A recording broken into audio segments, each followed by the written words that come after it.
Hello, gelato, everyone. Welcome back to another live. I'm George, the Disney Italiano, your host with the most. Today, I got my good friend with me today, as always, theme park conductor. And we have a plethora of news that we want to discuss and share and talk about with you all. A lot of news has broken out, especially today for some reason. Like everything's like been dropping all at once, and I've been wanting to talk about it. And I thought, well, I think being that like I'm on location at my hotel to do a live, and I thought, well, who better than to have on with me to kind of talk about all this stuff than Mr. Theme Park Conductor himself. But before we just start discussing in all of the good stuff, how you doing today, good sir? I'm doing well, and thank you so very much for having me on this wild adventure talking breaking news from Disney. I don't know what it is, man. I don't get it. Disney likes doing these types of things lately. They like to just drop a whole bunch of news in one day. It's crazy. They do. Like you don't hear anything. It's like it kind of like of a dry spell sort of thing. Um, but then all of a sudden it's like boom, like out the gate, they give you a bunch of stuff. It's crazy. But before we move over uh, to the viewers here, if you would like to let everyone know where they could find you on social media. Absolutely. Well, you can find me on YouTube and Blue Sky at Theme Park Conductor. You can find me on Instagram at theme_park_conductor. You can also find me on TikTok at Theme Park Conductor 1. And you can find me every Sunday at 5 or 7 p.m. for Conductor Sunday live stream, where we talk everything from Universal to Disney to speculation about the parks, rumors about information about the parks, and so much more. We just had a live stream with Orange Grove 55, and today, leaving today's podcast. Leaving today's podcast is a new channel. They're up and coming. Definitely go check them out. But it was a great conversation. I urge you guys to go check it out, and also check out my channel membership is active on my YouTube channel, and more content is to come for that. Awesome. And I'm going to jump over to the chat here. We got Kiki and Luca, Hollow Gelato, and also too, Kiki and Luca has been a member of Hollow Gelato for 2 months. So thank you so much, Kiki and Luca. Greatly appreciate it. And for anyone that wants to be a member of Hollow Gelato, definitely do so. You support the channel. Plus, you also get a lot of extra bonus content as well. So definitely check it out. Then we also have Haunted Mermaid 13 in the house. Welcome in. Glad you're here because she was on the last live we did, and it was a lot of fun and good time. And then of course we have Remy D. Welcome in, Remy D. And of course we got the one and only my Abby, my abs. Hello, Gelato Familia. And shout out to Abby. Happy birthday to Abby. Yes, thank you so much. Yeah, Abby just recently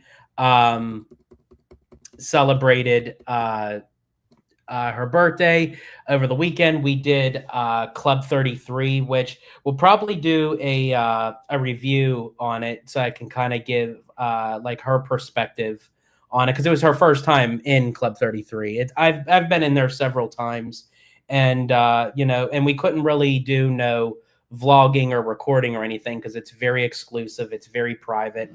You could take photographs like of food and like of certain locations, but you can't like video like anything inside the facility or anything. So,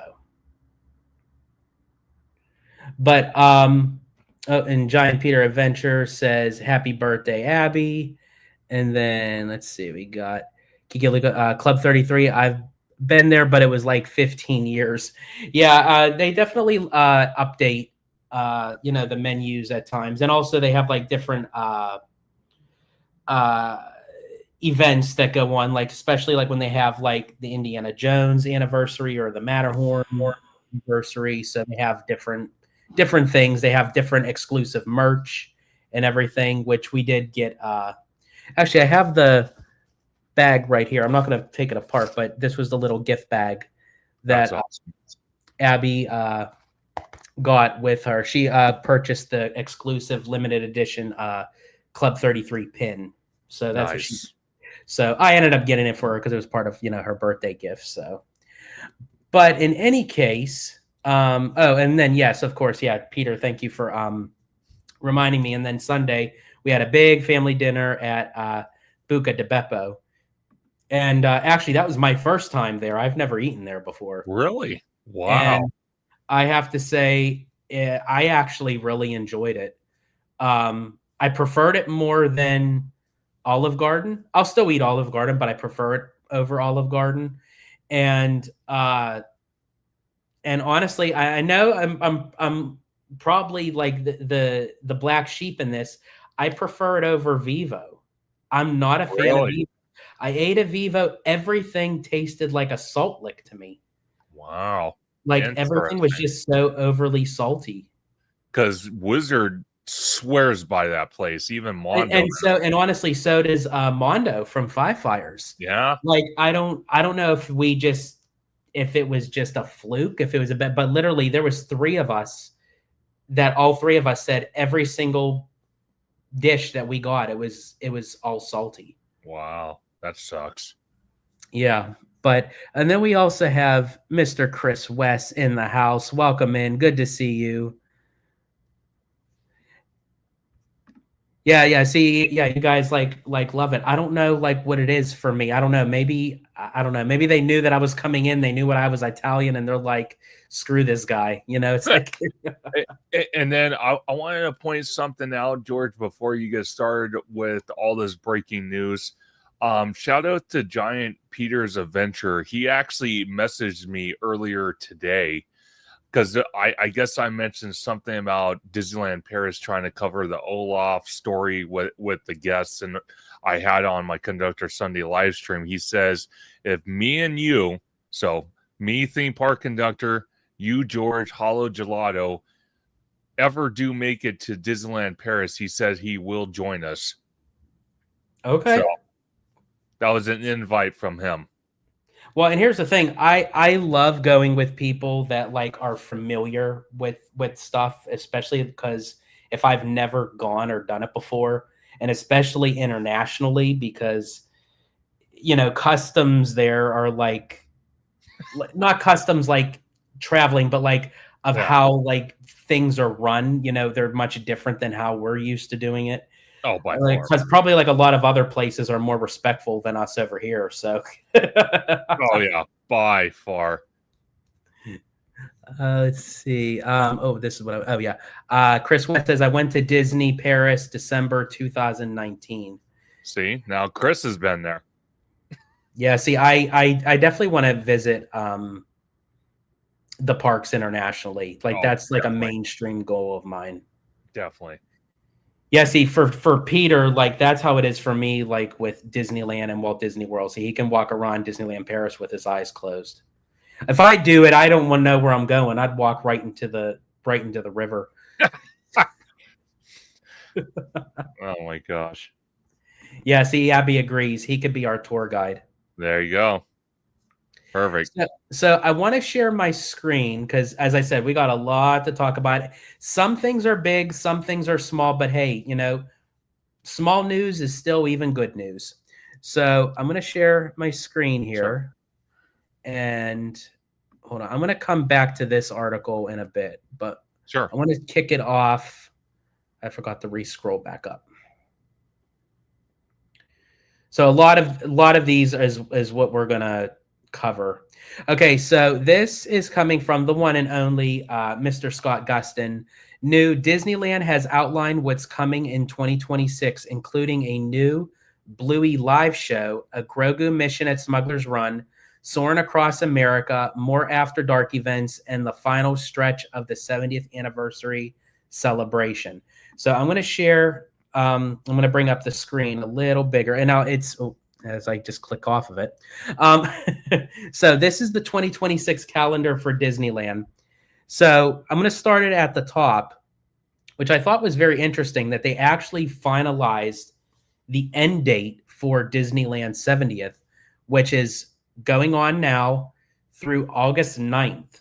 So we knew that the 70th was going to run into the summer, but we didn't really know what month or what day it was going to end. And Disney confirmed that it's going to be August 9th. But what's very interesting is it's ending 5 days before the kickoff of D23. So I'm very curious to know, like, do they have something else planned as far as like celebration wise or what have you? I do know I've heard talks that they're planning on possibly doing something big for Mickey Mouse's 100th birthday. Now, that's not until 2028, but you know how Disney does, where they like to stretch out the celebrations and they like to kick it off earlier than what the actual day is. I mean, look at the 70th. I mean, the 70th was technically July 17th of this year. It kicked off in May and it's running all the way into August of next year. Yeah. So I wonder, since it's 5 days before D23, I wonder if at D23 they're going to make an announcement for another big special event, as I said, like Mickey's 100th, just to kind of amp everybody up, because D23 is every other year. So by the time they hold the next D23 after 2026, it'll be in 2028. So I think that they would already want to make an announcement or at least a teaser for Mickey's 100th. But what say you on that, conductor, as far as like the 70th ending on August 9th, it being close to D23, Mickey's 100th, or even another big event? Like, what say you on all that? So it's pretty interesting to me by far that, looking at this calendar date and, like you said, you make an excellent point. You know, it ending days before D23, it really honestly makes you wonder if there's something big coming. That's why they're ending it on August the 9th, or there's another reason because it just kind of reached what it needed to do, and now they're just on to the next thing. Now, with Mickey's 100th, I think something humongous is going to happen with that. I don't know what it could possibly be. Personally, when we had the Disney 100 celebrating the Walt Disney Company 100 years, one of the wonderful features they added with Cinderella's Castle was the mere fact that they added the fountains on either side of the Sleeping Beauty's castle's bridge, and it was a wonderful thing they did with that, because it kind of tied in with the castle. It just made it completely immersive, and I love that. And then they got rid of the fountains, which was the most disappointing thing. So Yeah, I think they could have kept that. I don't know why that they got rid of those. It was very appealing. It was very charming. Yeah, I don't know. It's something that it kind of worries me to the point, because it's like, why they could have not kept that, I don't know. But yet the company's kind of focusing, at least in my opinion, I don't know, maybe I'm completely wrong here, but the company's focusing on things they probably could focus on, but at a later point. Like, prime example, you got the cruise line industry with Disney. They're adding more and more ships, which is great, but is that really where the money needs to be going right now? Probably not. And at least in my opinion, I think they have enough cruise ships as it is. Don't get me wrong, they can add more in the future. I'm okay with that. But personally, for me, financially, I would think the main goal for any financial projects would be the domestic parks, and AKA Disneyland. Because I said it on my live the other day. I said, what is the most important event coming up in the years to come. 2028 is the biggest one yet because we're having Southern California flooded in for 2 weeks with international crowds. That's just going to be a cash cow for Disney, for Universal, for Knott's Berry Farm, for Six Flags, and other entertainment offerings in Southern California. Why? And I said this in my live. I said, if Disney and let's say Comcast knew that the Olympics were coming all the way back, let's say in 2019, maybe even a couple years earlier, because when they put a bid out to host the Olympics, and they know years and years and years and years ahead of time, so they can plan it out. They could build the infrastructure work. They could do all that stuff to get prepared for it. I kind of thought the Disneyland Resort was going to get massive, massive, massive upgrades. And don't get me wrong, we have gotten some upgrades here and there, and we got Disneyland Forward approved. But a lot of these projects, not all of them, but a lot of them aren't going to even open until after 2028. And that's a concerning factor. Like, prime example, George, you mentioned it 100 times, to me at least. You said about, the Eastern Gateway. They approved that 2.5 years ago, and they haven't even started construction on it. So when I'm sitting there watching, these Walt Disney Imagineering YouTube episodes, and they're talking about, oh yeah, look at we built the World of Arendelle, we built Discovery Bay, we built the brand new Olaf character, or I watched D23 coverage where they're talking about, oh yeah, we're adding 6 more ships to the fleet. It's like, does that really need to be the focus right now? The international parks and the Disney Cruise Line, or should it have been the domestic parks? I think, as far as with the cruise line, and this kind of ties into with the international parks, really, is because I feel like with Disney being kind of the baby in the cruise line industry, I mean, by the time they get all these ships up, there's going to be 13 total. But again, that's a small amount compared to like some of these other cruise line industry, in the industry. So I think Disney's trying to catch up and try to hit international markets, because the more cruise ships they can have them go to different locations.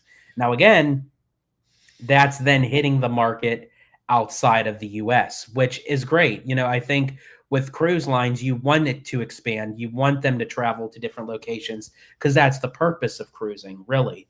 When it comes to the international parks, now here's the thing. Now with Adventure World, aka what used to be the Walt Disney Studios in Disneyland Paris, that needed help. That needed as much work as it possibly could have been done.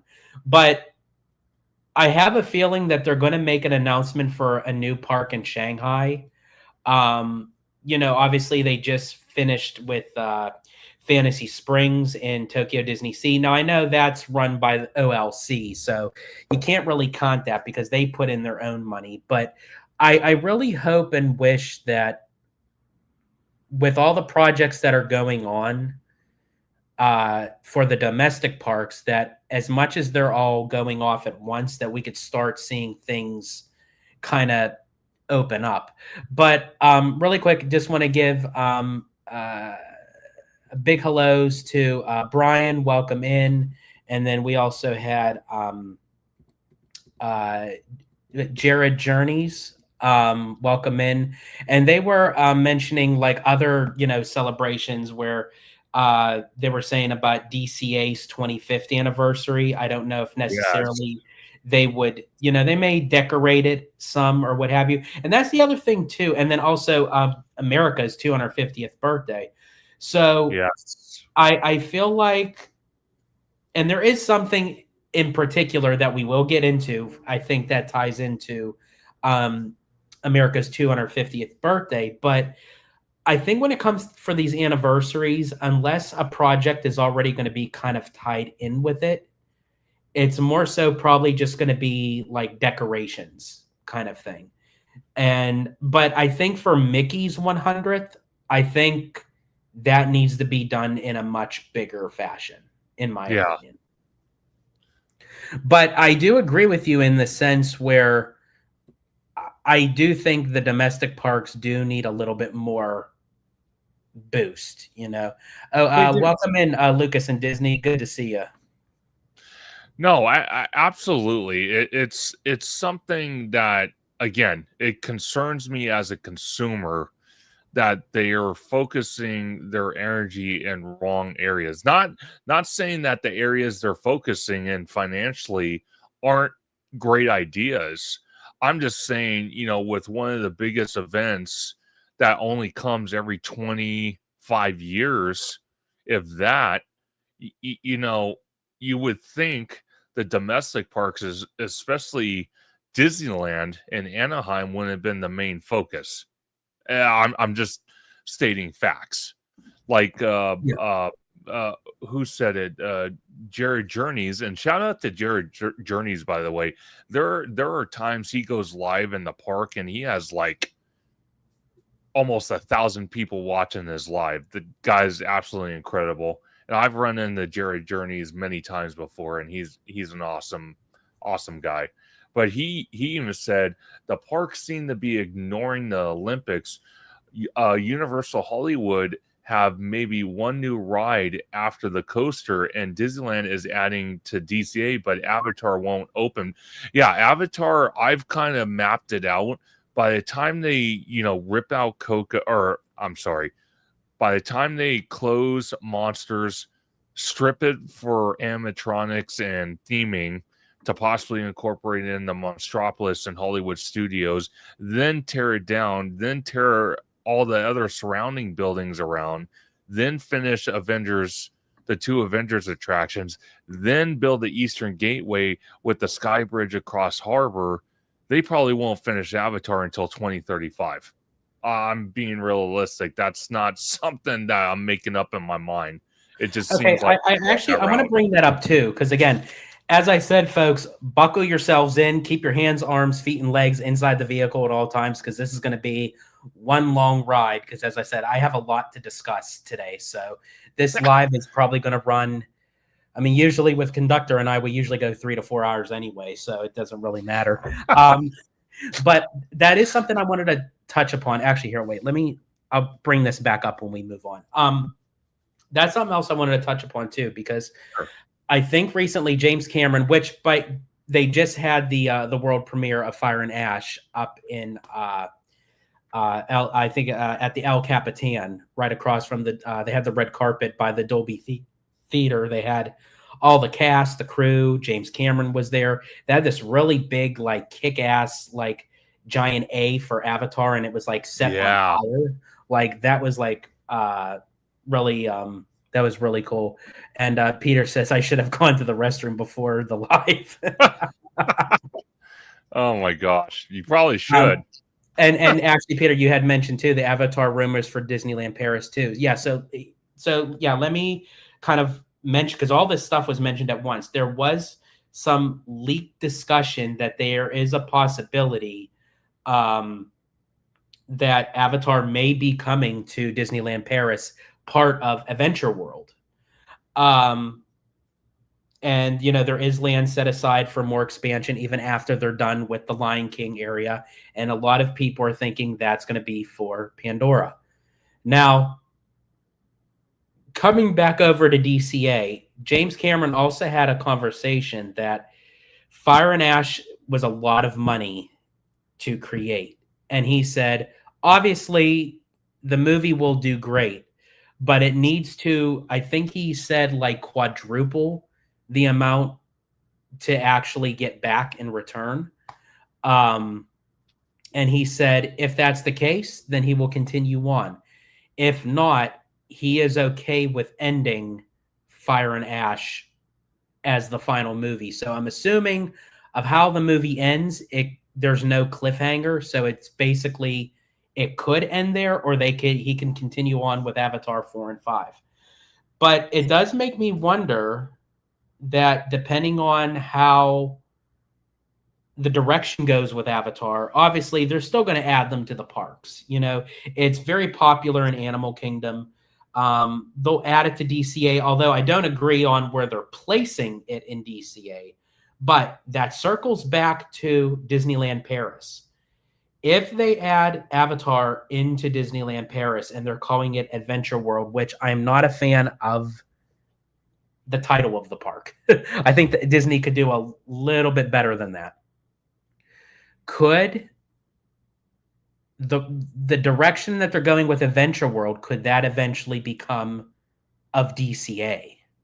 So basically, because it almost looks like if you look at the blueprints of Adventure World, it almost kind of mimics the direction that they're going with DCA in a way.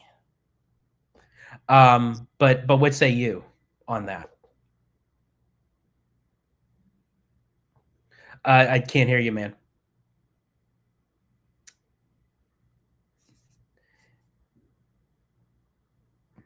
You have no voice, bro. I'm muting myself. Sorry. There you go. No, it's. I don't know how I feel about the park. I really honestly don't know. You know, the name is kind of like, why in the hell would you call it that? I get why they called it that, but I don't get why they called it that. You know, it's almost like calling it Hollywood Studios, like in Magic Kingdom, but it's not Hollywood anymore. It's like it doesn't even make sense. So I don't know how I feel about it. I got to watch reviews when people are allowed in that second park, and kind of bounce off their ideas. So I'm not sure how I feel about it yet. I'm just going to keep an open mind. Okay. Yeah, I'm very curious to see. And here's another thing too with Zootopia 2 that just opened up. $556 million opening weekend globally. It's the fourth highest grossing movie to do so of all time, and the only animated film to do so. So, I mean, it broke all kinds of records just with its opening weekend. So, I hope that Disney looks at those numbers and says of how big and popular that the Zootopia for franchise is, and I want to see more incorporated in the parks, not just with a Better Zootopia show crammed into the Tree of Life. Like I want to see what they have in Shanghai as an immersive land. You know, I want to see more. And as I said, I could see where Hollywood Land is of where Avatar is supposedly going to go. I still stand by that should be Zootopia. Still do Avatar, but just wait for them to do the Eastern Gateway and add it over into the Simba parking lot because we're waiting to see how Fire and Ash does. We're going to see if James Cameron's going to continue on with Avatar 4 and 5 anyway. So it's like we still have some time. At least with Zootopia, it's a safe bet, and you don't really need to change. I mean, obviously, yeah, you're going to change to make it look like Zootopia, but I mean, it's not going far from of having buildings and structures to like rock formations in Pandora. Well, see, it's interesting to me because we also talked about this on my Conductor Sunday live stream, talking about Zootopia 2 going into DCA. And I asked OG this question. I even asked the two guys from Leaving Today's podcast. I asked, when you look at the concept art, and the concept art does not do Disney justice whatsoever freaking ever. It just does not. When you look at it and you see the Sky Bridge going over harbor into the Esplanade, and you see the buildings off to the left that's supposedly a show building for Avatar, there is no hint that's Avatar. And you and me have discussed numerous of times as well, saying that you never, ever, ever, and I mean ever get married to concept art, no matter how much the company sits there and brags up and down the street, left, right, center, whatever, saying, "Oh yeah, look at this. We're putting Avatar in this area. We are so sure, we would bet our lives on it." Yeah, well, that didn't mean nothing, because when they started demoing the AMC Theater, the Earl Sandwich Building, all those little shops to make way for this massive hotel, and they even closed ESPN and Rainforest. They were supposed to build this humongous hotel that was supposed to have the monorail go right in front of it and have a station right there, kind of like what they have with the Contemporary in Walt Disney World. Um, but as soon as the bulldozer showed up that day, they canceled the project. They annexed it and they went a completely different route. So this is the same thing. Personally, for me, because Bricky put a video out and we kind of talked about it, is that when you watch Bricky's video, he clearly says how you could rip Hollywood Boulevard apart, but it would be, from what I took from it, it would be an absolute disaster mess trying to split the baby in half, and the baby being Hollywood Boulevard, trying to split it in half and trying to, build new facades to hide the show building for Avatar, and, do all this crazy nonsense. I cannot agree with you more, George. If Disney just took a step back and said, "Hey, James Cameron, this is our new idea. We want to throw your IP, which is Avatar, in the Simba parking lot. Give it what it deserves, as a bigger area and a more secluded area where people feel completely immersed. On top of that, you could build Zootopia in the Hollywood backlot. You wouldn't have to rip up the Hollywood Boulevard. You can leave it exactly alone, because Zootopia as a franchise, even though this is the second movie, and I think they're even talking about a third movie at this point. I'm not 100% sure, but with two movies out, Zootopia kind of takes place in that metropolitan type theming of the movies. So, in all reality, Hollywood Boulevard would not have to be touched. It wouldn't have to be touched. It's very true, because yeah, you have the facades of it being like, the streets of a city. Obviously you could even add more things to it, where you could have like the animals popping out of the windows and the doors and everything. Like, you could revamp that whole area with a lot of different ideas. And Peter, actually, that's funny, James Camelon. Which actually, that's very interesting, because I mean, a lot of people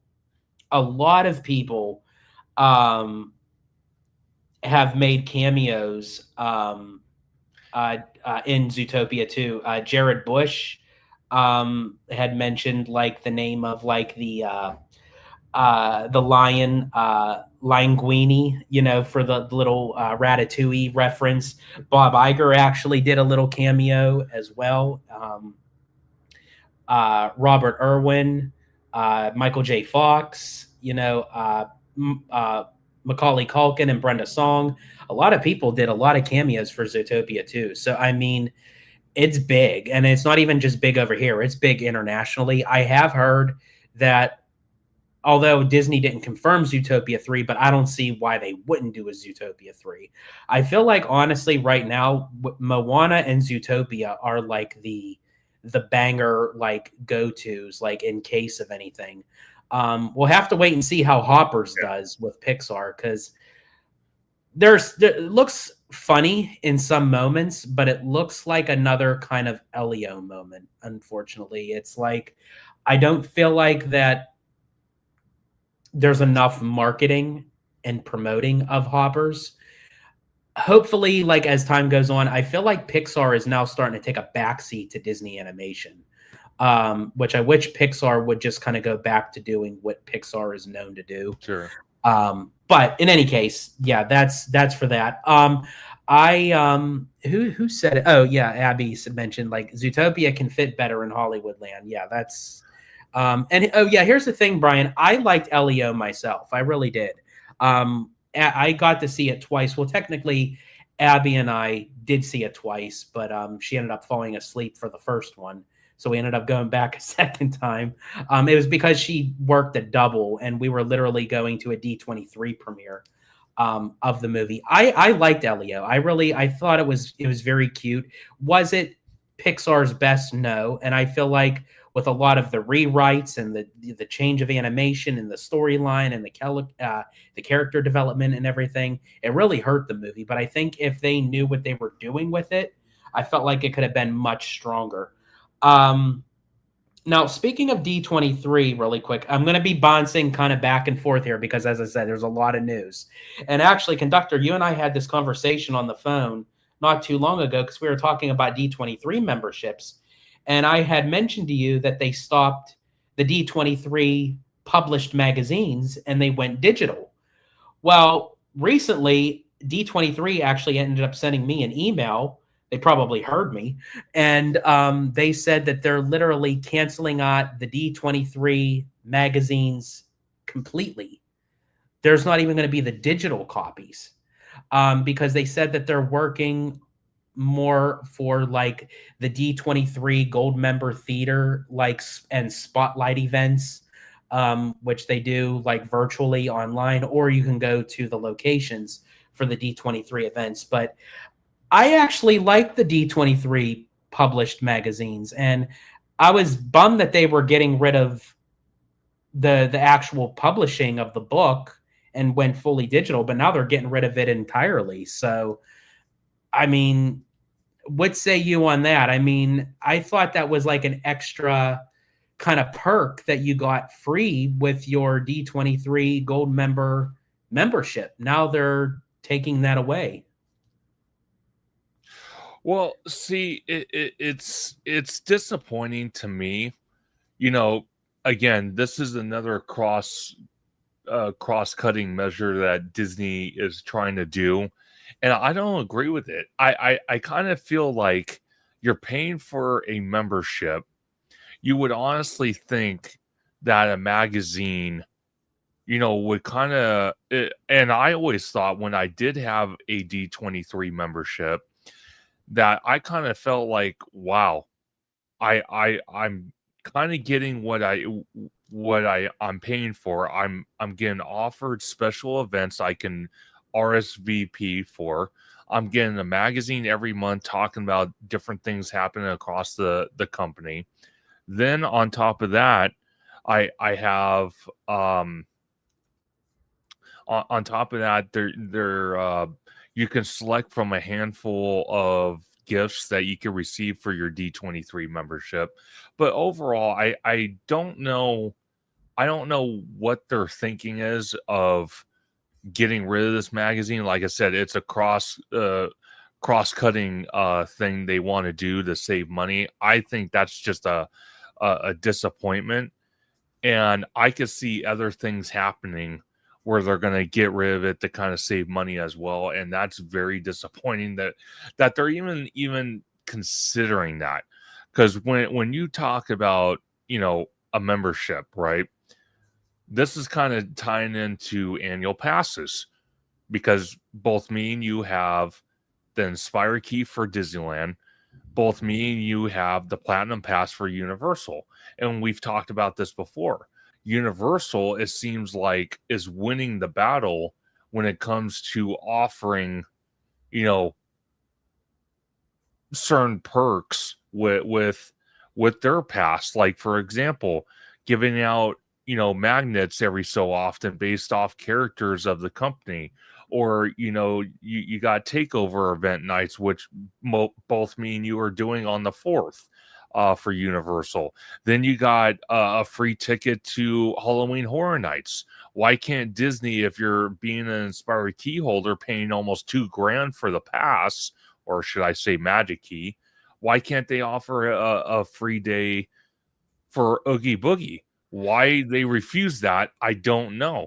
This is the It's same thing tying back into the D23 Gold membership. mhm. A It's magazine that probably a lot of people enjoy, including myself, and they're collectible. as far as I'm concerned, they're getting rid of it. I have to say, yeah, you definitely can see the pattern with a lot of the stuff from Disney, that it's like the pricing. Now, watch now with the D23 membership, the price is going to go up for the renewal next year, but they're getting rid of the magazine, and that's what it seems like.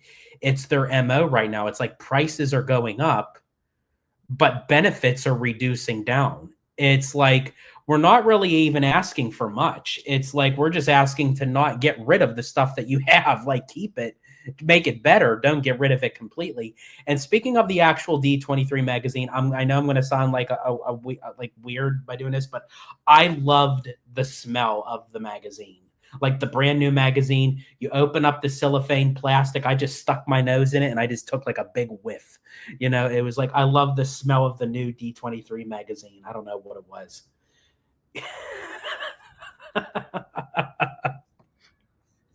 But I want to give a shout out to Lucas and Disney, member for 2 months. Thank you so much.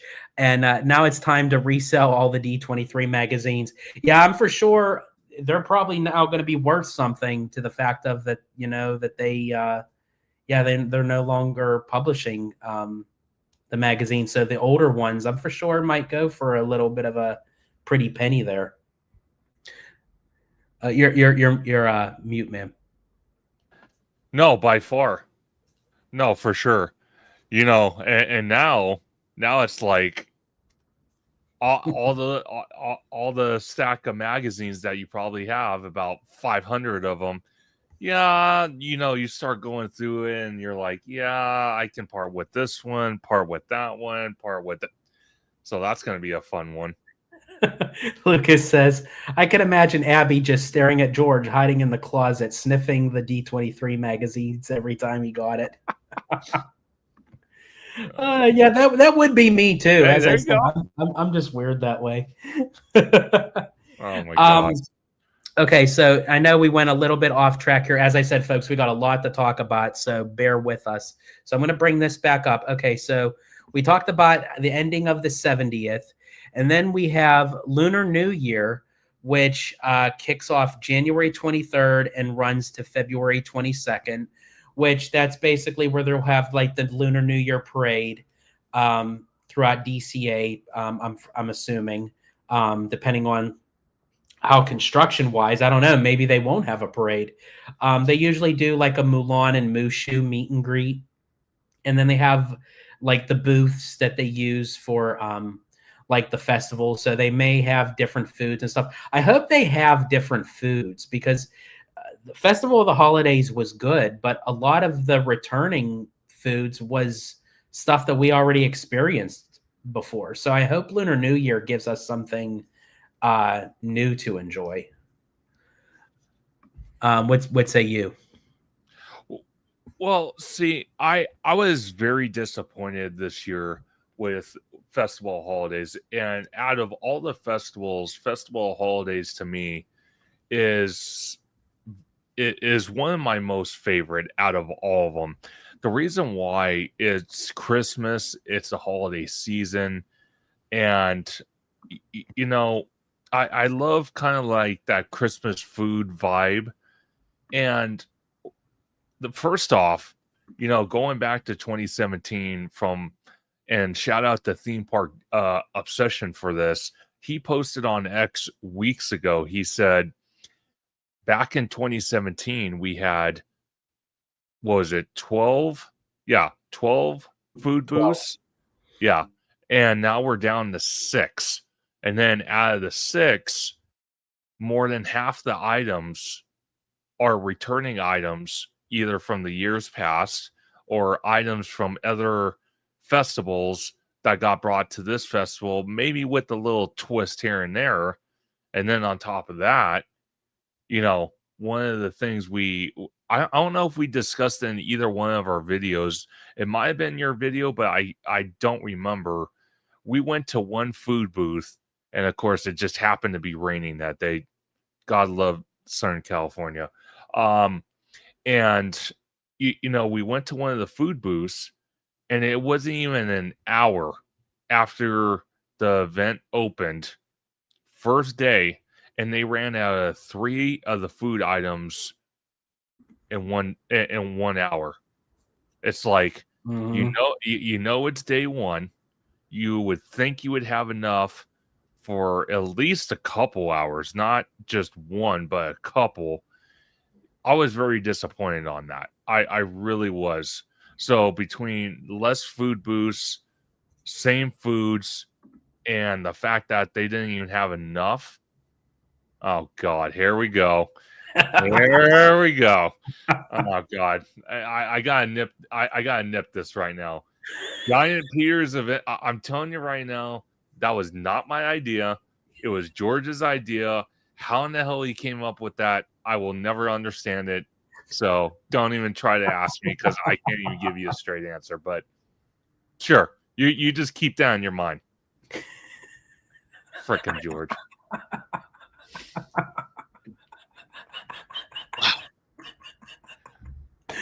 Oh my gosh.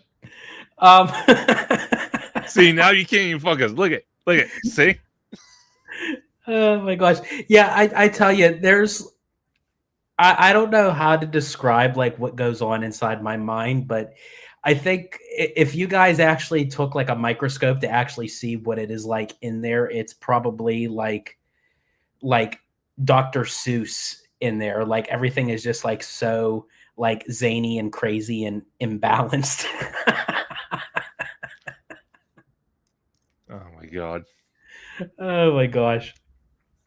Lord. So any case, going down now, I know it depends on like your faith based or your religion or what have you, but they also have Celebrate the Gospel at Disneyland. They have it from February 20th to the 21st and February 27th to the 28th. So I think that's kind of cool, if that's what you like to, celebrate and experience, they do offer that. And then they have, of course, returning Food and Wine March 6th to April 27th. Now, unfortunately, we won't be able to attend the opening of Food and Wine because Conductor and I will actually be in Florida. But we will be back in time to at least experience Food and Wine because it does run through till April 27th. And again, kind of going off of Lunar New Year, I hope we get new foods. And I hope we don't get the reduced down, like how you were mentioning, how we went from 12 to 6, uh, that we get, more, instead of less, so hopefully Food and Wine won't disappoint. And Haunted Mermaid 13, I actually enjoy it as well. I've done it. I didn't do it last year, but I've done it I think a year or so prior, but I think it's actually really great. I do enjoy like the music and the celebrating and everything. But what say you, Conductor, on Food and Wine? So I'm really hoping Food and Wine is a lot better. I hope that people, because we've said it time and time again, Disney watches a lot of the YouTube space, especially content creators like yourself, me, obviously the bigger channels, David from Fresh Baked, Mondo from Five Fires, um, and so many others, Theme Park Obsession. The list goes on because there's so many of us. I'm hoping that for Food and Wine, they learn from their mistakes of the festival holidays. They either have more food booths or they have the same, but they have different food items and it's not the same stuff. It's new stuff and they don't run out within an hour. That's what I'm hoping. Okay, yeah, that's fair enough. I agree with that. And yeah, Haunted Mermaid 13 mentioned Soarin' Over California is back for a limited time. That I Now, do enjoy, like during like the now fest. see that's interesting because when do they plan on incorporating the new version of the 250 50 birthday for America into Soren? When do they plan on doing that? Yep, Have you heard I'm anything glad about you that? mentioned that. That's actually on here on the list. So that debuts right here Oh, on July 2nd. So yeah, so during the time of Food and Wine, they'll bring back Soarin' oh, Over okay. California for the limited time, which I really wish that Soarin' Over California was the mainstream and they would do Soarin' Around the World as the limited time one, but you know, it is what it is. I'm just glad we still have the rendition of Soarin' Over California. But yeah, July 2nd kicks off the limited of the Soarin' Over America. I believe that's what it's called. Which I'm very curious to see, like what has in store for that. I think for me, like it's not that I dislike Soren, but I'm just kind of like over like the tech behind it. I feel like it's very outdated. I really wish that if they were to keep it, to revamp it and do something like really cool with it. Um, but it is nice and refreshing to see that we're getting different renditions of the ride to keep it like fresh and what have you. And we have Jacob Weller in the house. Welcome in. And then moving along, let's see, where am I? Okay. Lucas, this is when you mentioned that you're here for the Bluey announcement. So Bluey debuts March 22nd, and Bluey is coming in a big way. Not even like I thought it was just going to be like a meet and greet kind of thing, but apparently they're doing a whole entire stage show over at the Fantasyland Theater. And from this concept art, um, with Bluey and Bingo, and then they have like it looks like a real live band, and they got some characters over here. I don't know if they'll be like cardboard cutouts or if they'll be like puppets or what have you, but it almost looks like a stage on a stage, because I'm assuming this part is like the main center stage, but where all these animated trees will be like the backdrop inside the theater. And of course there's like standing room where kids can jump around and dance and interact with the show. So I will say this, if they're not going to get rid of the Fantasyland Theater, I'm glad that they're actually doing something with it,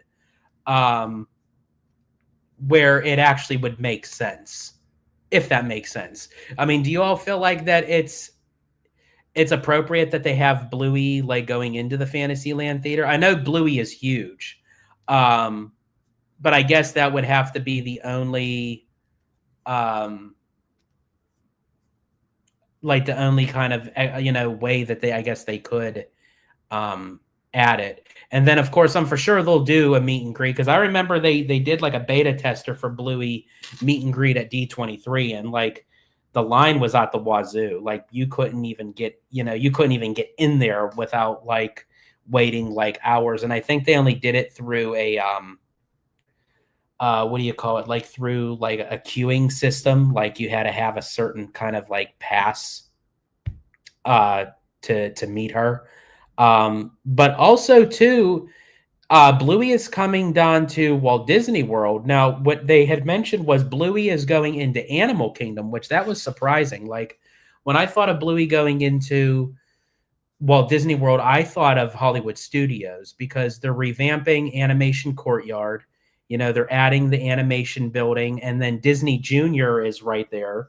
So I don't know. Maybe they'll still add her there, but no, they're actually adding her into Animal Kingdom. So I thought that was quite interesting.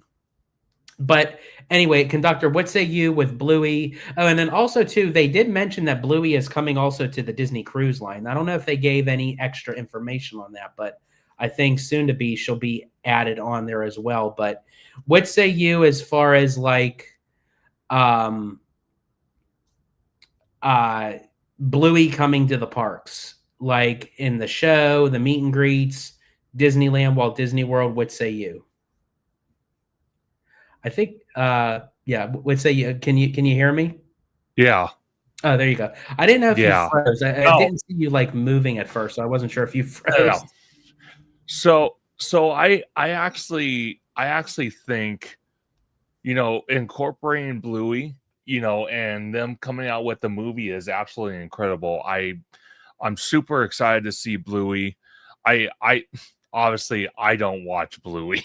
That would be kind of weird, but my niece, my sister's daughter watches Bluey, and I could tell you right now, Bluey has a big presence on the streaming. It really does. A lot of kids enjoy Bluey, so the fact that they're making a movie, the fact that they're going to be at the Fantasyland Theater at Disneyland, I think it's going to become very, very, very popular very quick for a limited time.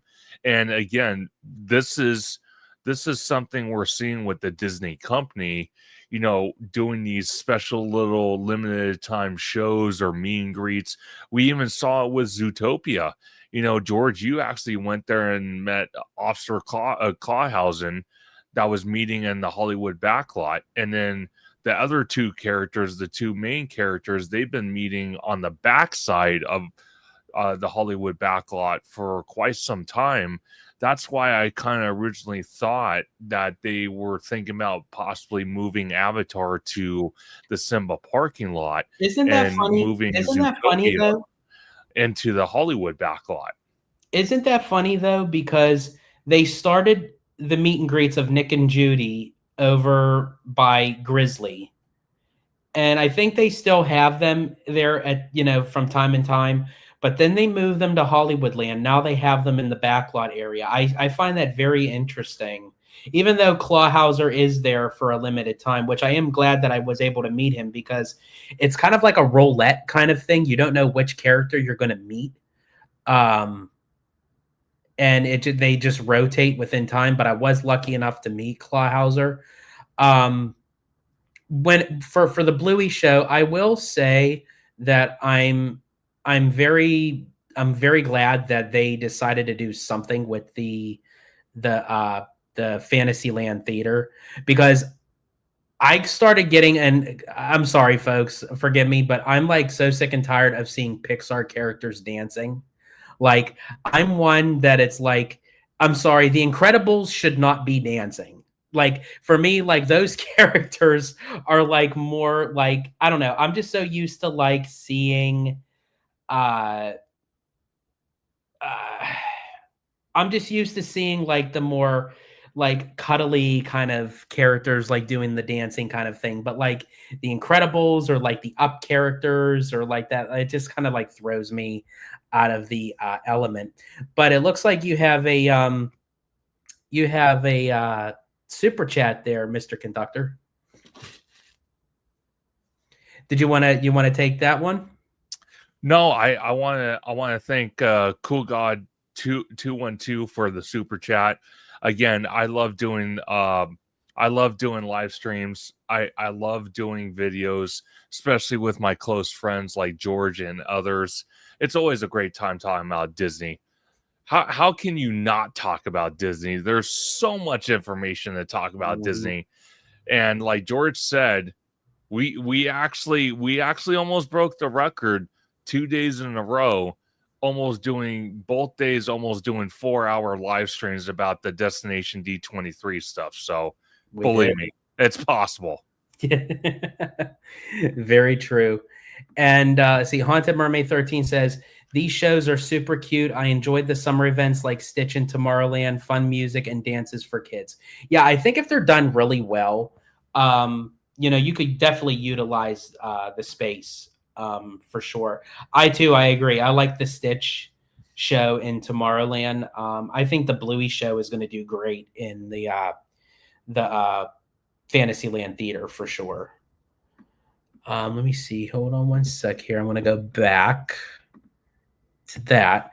And then the Millennium Falcon reboot that's going to incorporate Mandalorian and Grogu debuts May 22nd, which we kind of knew, that was going to be around the time for when the Mandalorian and Grogu movie come out. And I think that's pretty smart of Disney to do a cross promotion of like the movie coming out tying with an attraction and vice versa, because I think it would get people hyped for the ride, but then also hyped for the movie. So I thought that was done very well. Plus, Smuggler's Run needs a lot of help, to be honest. Like, I feel like that ride, you know, it's great, like, in concept, but I feel like what a lot of people thought of riding the Millennium Falcon was going to be a much different experience. And I feel like that it just sort of kind of taken a backseat to Rise of the Resistance, which it really shouldn't. Like, Smuggler's Run should, like, stand on its own. And I think, you know, being able to choose your location, choose your mission, you're adding more to Mandalorian and Grogu. I think this is definitely going to help the ride out better. Plus, if they happen to change it after Mandalorian and Grogu, I don't think they'd ever really go back to the original. I think once it's changed, it'll just keep going up from here. But that's my by far. But what say you? Can you hear me? Well, see, it's interesting to me because, you know, I'm really hoping, and I'm being serious on this. I'm really hoping that the Mandalorian and Grogu movie does phenomenal. I hope the new overlays they want to put on the Millennium Falcon does very well. You know, it's kind of disheartening in a way that Disney, unfortunately, out of all the Star Wars movies they have kind of been part of since they bought 21st Century Fox, or not 21st Century, Lucasfilms, I kind of feel like it's like on thin ice with them in Star Wars. I think they put a lot of bad taste in people's mouths, especially true Star Wars fans. Mm-hmm. But I do have to say, though, I do give them kudos for bringing back Ian McGregor and Christian Haydenson to play in the Obi-Wan series. I do have to give them credit for that, because out of all the Star Wars movies, even though I like the Star Wars movies because I like seeing Kylo Ren, I like seeing them bring back Princess Leia and Han Solo for whatever time they had in the movies, but the Obi-Wan series, you can't tell me that people were not excited to see Hayden Christensen put back on the Darth Vader costume, and Ian McGregor putting back the Obi-Wan costume, and them going at it, even if it was only one season. And hopefully they bring back for a second season. But you can't tell me as a Star Wars fan or a fan you didn't like that. I have to say, a lot of people gave the Obi-Wan series a lot of crap, but I actually liked the Obi-Wan series. Did it need work? Absolutely. But there were a lot of like hidden gems that I felt like that really kept that show going. I was not a fan of the Book of Boba Fett. That was a show that I was not really too big of a fan of. But yeah, I agree with you. The battle between Obi-Wan and Darth Vader again that continued like years later, I thought was really cool. And let's see, Haunted Mermaid 13 says, I think Hayden will be back for Ahsoka. I agree with you. I think that he will be returning back in different forms. And I am looking forward to the new season of Ahsoka. So I think that would be really good. I actually liked season 1. So hopefully he'll be back for that as well. Now, another project that's going on. Now, we don't really know too much on it, but hopefully it'll do well, and hopefully it doesn't get canceled or changed in any way, is the Star Wars Starfighter movie. I'm kind of curious about that. Now, again, am I holding my breath for it? No, absolutely not. But if it does really well, I want it to succeed. because I want Lucasfilm to thrive with the Star Wars franchise. But I'm very curious to see. My only hesitation with that so far is they did get Ryan Gosling for it. And no offense to Ryan Gosling, I think he's a phenomenal actor. But when you're placing a mainstream, high end Hollywood star that has a well known face into an already popular Star Wars universe, when I look at the character, am I going to see Ryan Gosling as a Star Wars character, or am I really going to believe this character is real in the Star Wars universe? That's my only hesitation. But as far as like the movie itself, I'm looking forward to it. See, Honda Mermaid 13 says, I love Ahsoka and Mandalorian. I want those directors to remake the last 3 films. Yeah, unfortunately with the sequels, they were all over the place. There was a lot of creative differences, a lot of change outs of directions from the directors, and one director canceled out the others. Then they had to revamp it because of that change. It was like all over the place. Plus, it was almost like the sequels were like the originals, but just retold in a different way. It wasn't. And honestly, when you had those shining gems of like Captain Phasma and stuff, and it's like the way that they killed her off, like, come on, like she could have been an interesting character. Snoke, the way they killed him off was like, I mean, they had great characters that they really could have utilized, and like they didn't go anywhere with it. So that was a bummer. Let's see. Now moving on. Where are we? Okay, yeah. So then there was the Soren that we had mentioned that debuts July 2nd. And then now we're coming into the Disneyland Halloween time, August 21st to October 31st. And then with that, down below, it's very small, but it gives the dates for Oogie Boogie Bash. Now, it says Oogie Boogie Bash, but does that necessarily mean, is it going into DCA, or are they, I don't know. I'm assuming it's still DCA, right? You know what? It probably is. And again, I don't know how they're going to pull this off. I honestly don't know, because you already have construction walls right now where the 2 new Avengers attractions are going. You have a construction wall between Avengers Campus and Cars Land. So you have to go all the way around if you want to go to Cars Land, and vice versa. If you want to go to Avengers Campus, you have to go all the way around. Then they're going to have construction walls where the Pixar Pier Gate is, next to Paradise Gardens, where Coco's supposed to be going. That's the indoor dark ride based off Shanghai Pirates. I don't know. I don't know. And then like Haunted Mermaid 13 mentions, DCA is going to be celebrating its 25th anniversary next year. So I don't know how in the hell they're going to pull this one off. I don't know. Personally, for me, like I said, me and you have talked about it until the cows come home. I honestly think they should just move Oogie Boogie to Disneyland and just keep it there for the next couple years while DCA goes through an Epcot construction wall transformation. Unless it's like Oogie Boogie Light, like we're going to get a rendition of Oogie Boogie at DCA, but it's not going to be in its full impact of what it is. And honestly, and if they end up making the tickets the same price or more, and they give us less, people aren't going to be too happy, because I mean, I think they're already kind of running out of ideas for Oogie Boogie, to be honest with you. I think they need to do something like a bit more added on to it to make it more better.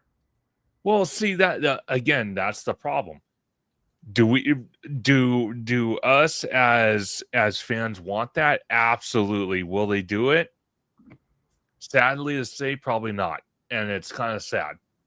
Like I said in my live stream with Oogie Boogie, it was either the last live stream or a couple live streams ago. I said the problem is, and George, you hit it right on the head all the time. it doesn't matter if the event or after dark event they bring is exactly the same and maybe a couple little differences that you have to go hunt for to see. People are desperate and people are willing to pay the price for the exact same thing. So, Oogie Boogie tickets will sell regardless. And it's kind of sad because you said it best yourself, and I use your word of phrasing all the time when I do videos is people need to vote with their wallet. And obviously they're voting in the wrong direction. They're telling Disney, who cares if you bring Oogie Boogie Bash with the exact same thing? Who cares if you bring back Star Wars Knights if it's the exact same characters and the exact same setup and the exact same this? And it's like, if you want to, provoke change with these after dark events, you have to vote with your wallet and just say, you know what?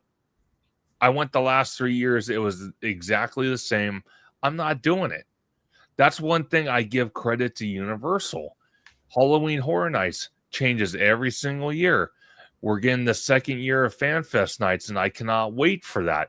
It's going to be completely different from what it was last year. Then you have other events, Grinchmas, minus Grinchmas. It's been very similar to the same, but they do add a little bit extra to it.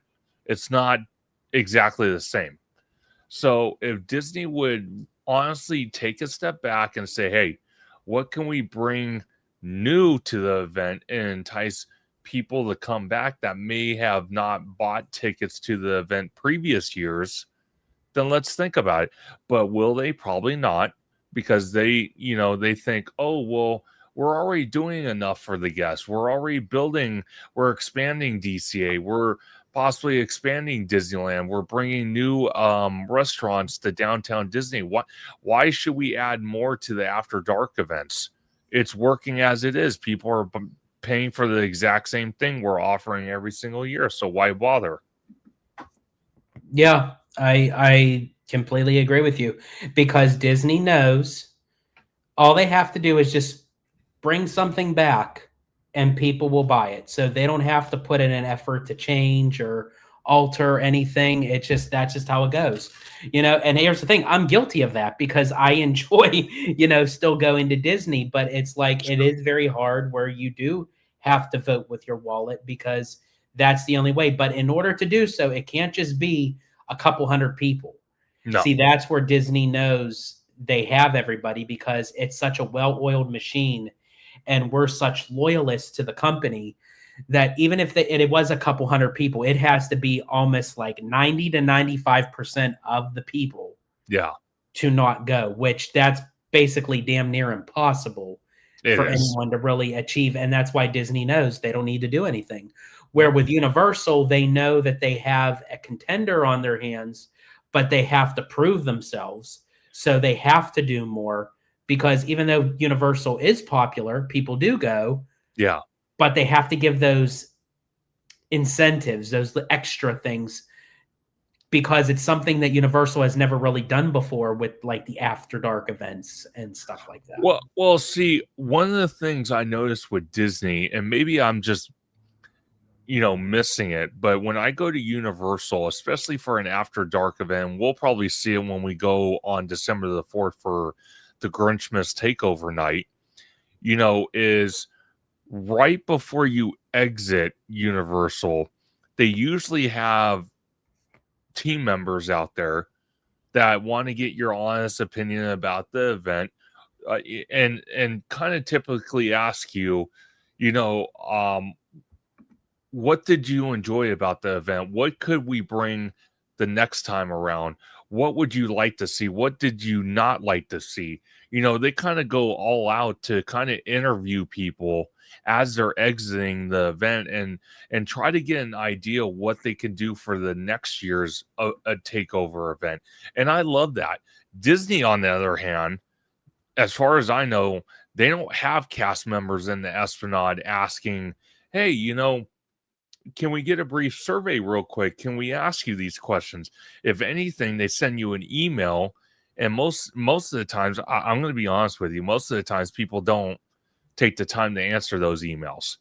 And honestly, Disney used to do those survey things where they have cast members.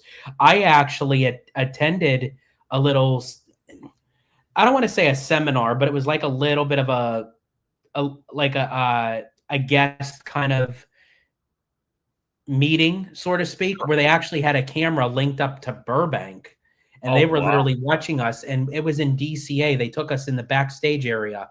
There was like 6 of us, and they paid us $75 for our time. Oh shit! And I was like, hell yeah, I get to go backstage, get paid $75 to talk about my thoughts on Disney. Why not? And that was actually, I think that was my first or second time going to Disneyland. So that had to be in 2011 with all the construction at DCA. Too bad they weren't doing that anymore. People probably caught on to that. They're like, oh, I'm at the park and I could get $75. Oh, sure. Yeah. And that's probably going to be unheard of now. But oh, yeah. We have Zachary Cleary in the house. Welcome in. Says Universal Orlando Resort has leg up from Walt Disney World when it comes to the events. The events at Universal change it up every year. Honestly, Disney needs to step up on the events side of things. Absolutely agree. 100%. Especially because they keep on repeating the events. Like, even though they reduced it down, we're still getting Star Wars again this year. We're getting Sweethearts Night, which is fine. Abby and I are going to attend again. They are bringing back Disney Channel Night again, which Abby and I didn't attend, so we're going to attend this year. And then Lord help us all that we're going to try for that 70th fan favorite night. We only have, there's 2 nights to that, and it's a brand new event. And you think that we would have an opportunity to try for both nights or one or the other? Nope, just the one, because it's literally the first night is the day before we leave for Florida. Of course. Yeah, it's just atypical of that statement. Of course. Oh, my God. So, yeah, that's going to be – so December 9th is going to be a fun day. Sure it is. Indeed. Sure it is. Now I'm gonna and then also to wrap it up as far as like with the 2026 events go, they're still gonna do the Plaza de Coco, which starts August 21st, and then the Christmas holiday season starts November 18th, and that pretty much wraps up for like the 2026 calendar season for Disneyland. Now I want to share my screen for this next thing, because this was actually very interesting. And this is courtesy of WDW News Today. But this is their page, the DCL News Today.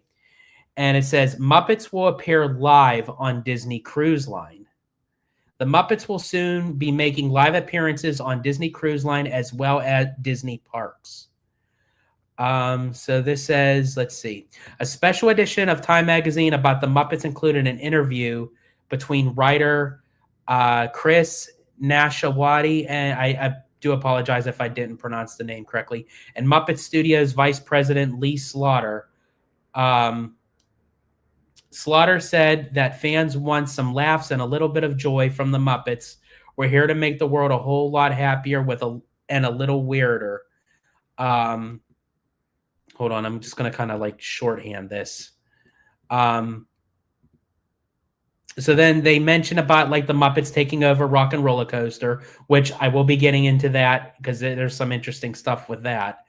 That followed the permanent closure of Muppet Vision 3D and what have you. And then at Disney's Hollywood Studios, Kermit and Miss Piggy have appeared live during Disney's Holidays in Hollywood, a stage show that's during the Jollywood nights.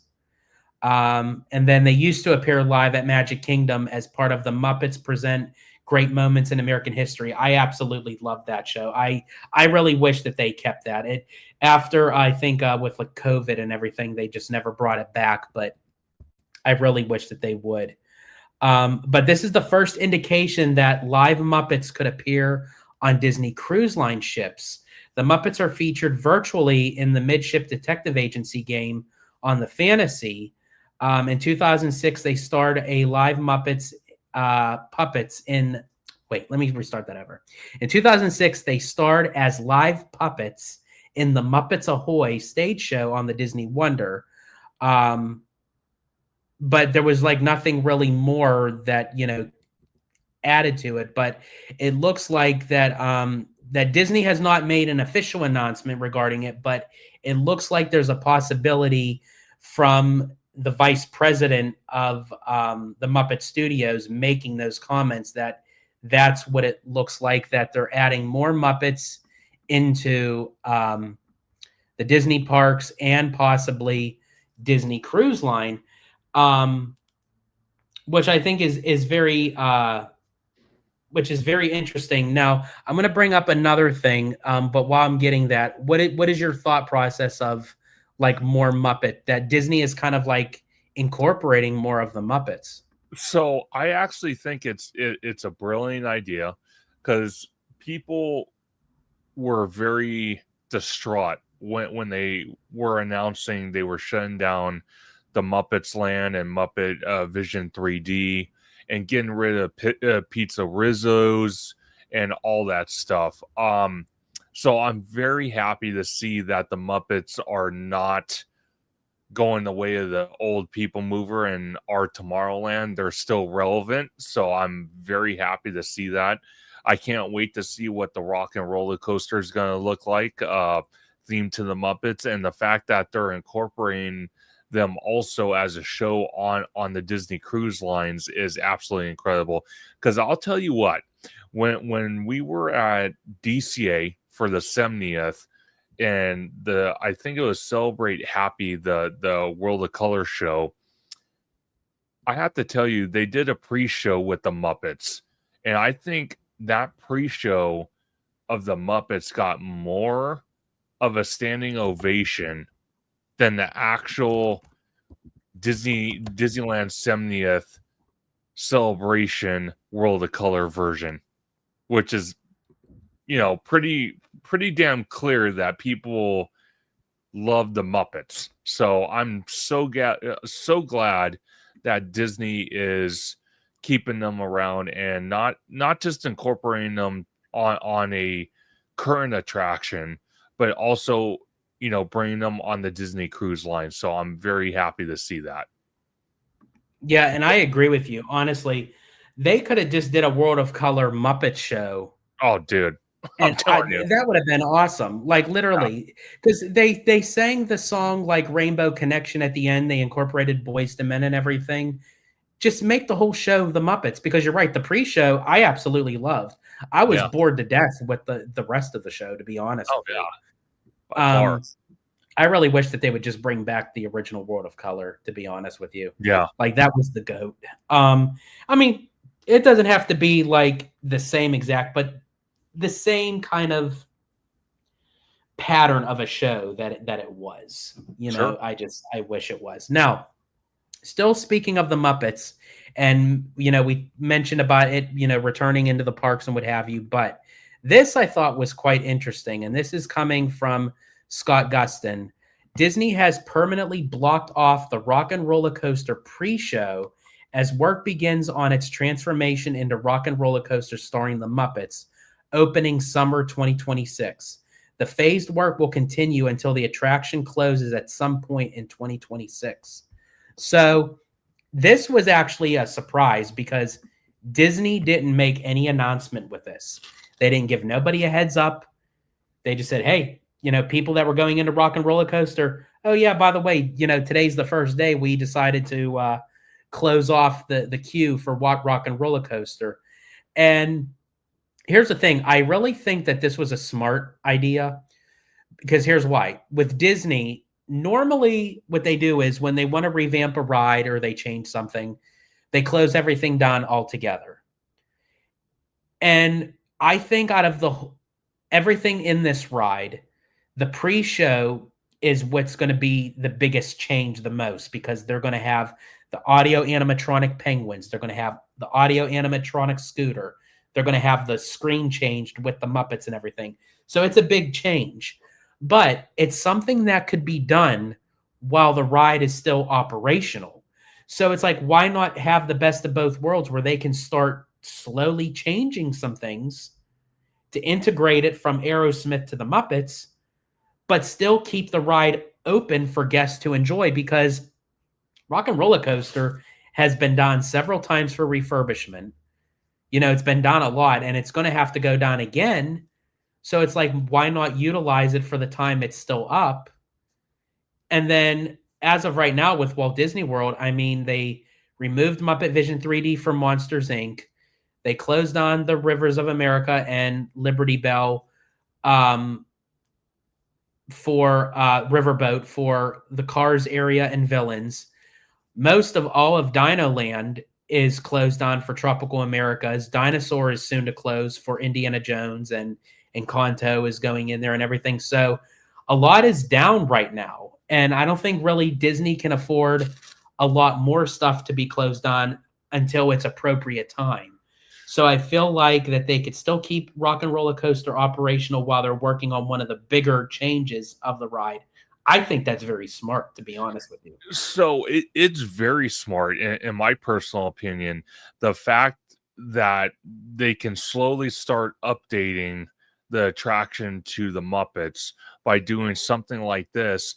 And once they do close the coaster, it'll give them a chance to kind of really, besides theming it with the show elements that they're going to put on the track that people can see of the Muppets, but also kind of dive deep into why the coaster kept going down, maybe fix those issues, maybe update some technology on the coaster that probably needs to be updated. So I'm glad that they're doing this.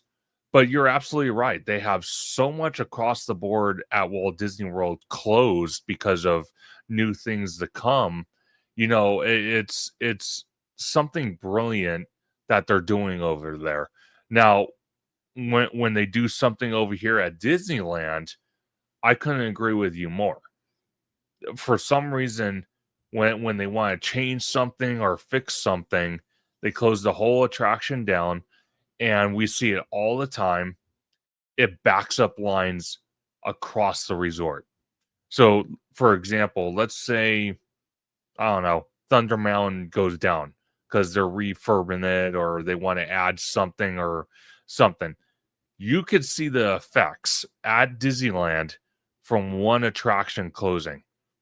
That's the same thing kind of here with Walt Disney World, because I think, George, you were telling me throughout the entire resort, they have just as many rides as they do at Disneyland. Just Disneyland or Disneyland and DCA put together? I don't remember what you told me, but they don't have as many rides as people think they do. So the more rides they have down over there, whether it's for refurb, whether it's for new construction, new things to come, like Cars Land, Villains Land, Monsters Inc., Monstropolis, other things, the Muppets retheming Rock and Roller Coaster, it's detrimental to Walt Disney World because Walt Disney World is a tourist destination. People go there because of the scale of it, and just some of the things they offer that obviously the Disneyland Resort doesn't have.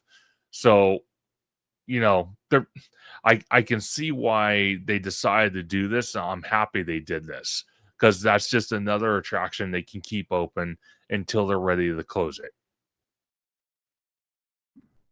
I agree. Now, Brian says people are mad because they didn't get a notice to enjoy the pre-show one last time. And I can understand to an extent of like the frustration. I just think Disney probably didn't want to make too big of a deal of it, because if they would have said to people ahead of time, I think there would have been a lot of like chaos of people, getting in line for it. And I think that they just want to try to make an easy transition as possible from Aerosmith to the Muppets. I think if it was like a much bigger kind of thing, plus I think Disney is kind of like going out of the realm of like doing like last minute like big things for rides going down. I'm for sure they'll probably do something like for Dinosaur, like they'll say like the last day to ride it before it goes fully extinct and what have you. But Yeah. I think for like the most part, they don't like they make announcements, but it's like they try not to make a big spectacle of it. I think any. Yeah, but see something like that though. I think at this point, the attractions they've had in the park for so long, I think they do need to make an announcement. I think that's just it's having a respect, not only just for the attraction itself, but the guests that go to the park. I think it is necessary to do something like that. Like, we saw with Splash Mountain, both on the East Coast and West Coast. We saw it with other attractions as well. So I think Disney really needs to be careful on that type of stuff, at least in my opinion, and give people an opportunity to enjoy it before it goes away permanently. I agree. Yeah, I definitely agree. Yeah, I that's just Disney's MO of how they do things. And Sure. yeah, actually Chris West, you mentioned it, and they stopped doing like last chance merch too, like how they would have like t-shirts of saying like, oh, I rode this for the last Yes, time and it had the date of the closing. Like I actually like that stuff. I think that stuff sells definitely. really well, but it's like Disney doesn't feel like it like the need for it anymore, No. unfortunately.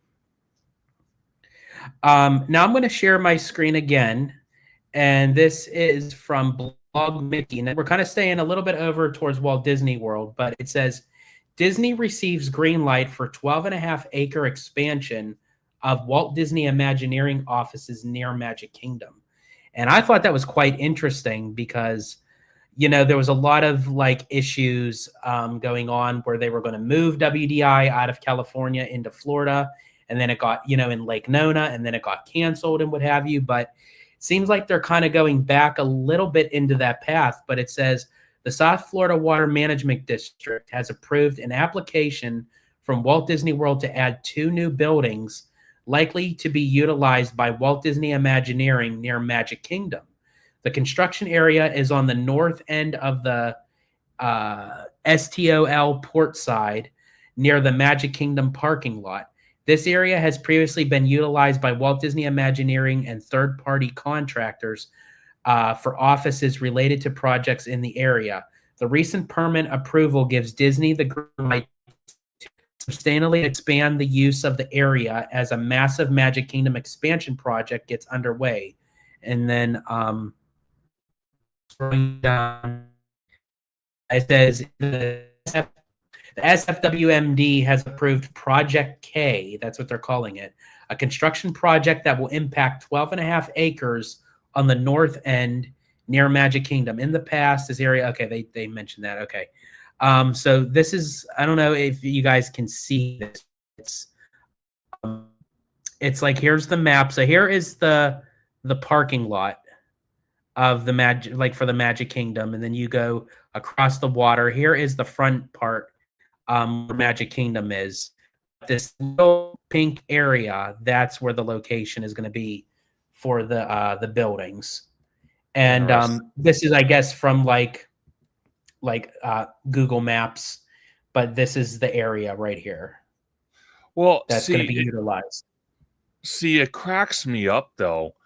They need more offices, but yet they took over the old Star Wars Galactic Star Cruiser Hotel to build offices. So it kind of cracks me up. They need even more room. But hey, if they need more room, they need more room. Do you think? But do you think that could alleviate the Star Wars so they can actually get rid of that? Yeah, they could. Yeah, I don't know. I'm still disturbed that they spent all that money for that damn thing. And I am too. I knew. I hate to be a negative Nancy, but I knew that was going to be a major blunder. Well, see, it didn't have to go that way though. If they wouldn't have said, "Hey, $3,000 for what 5 days," I would have said, okay, sign me up. I'll fly out there for $3,000 for 5 days.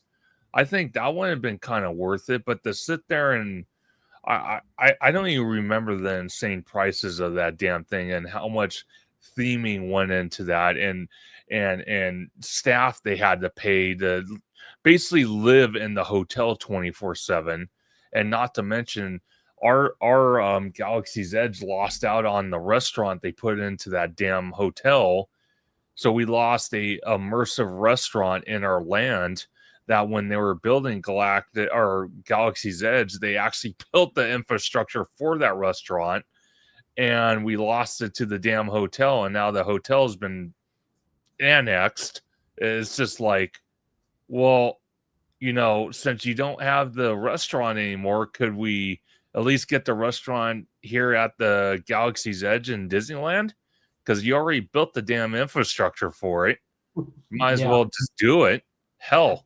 But yeah, that's what I'm hoping, that they could eventually move the offices over to where this 12.5 acre is by Magic Kingdom.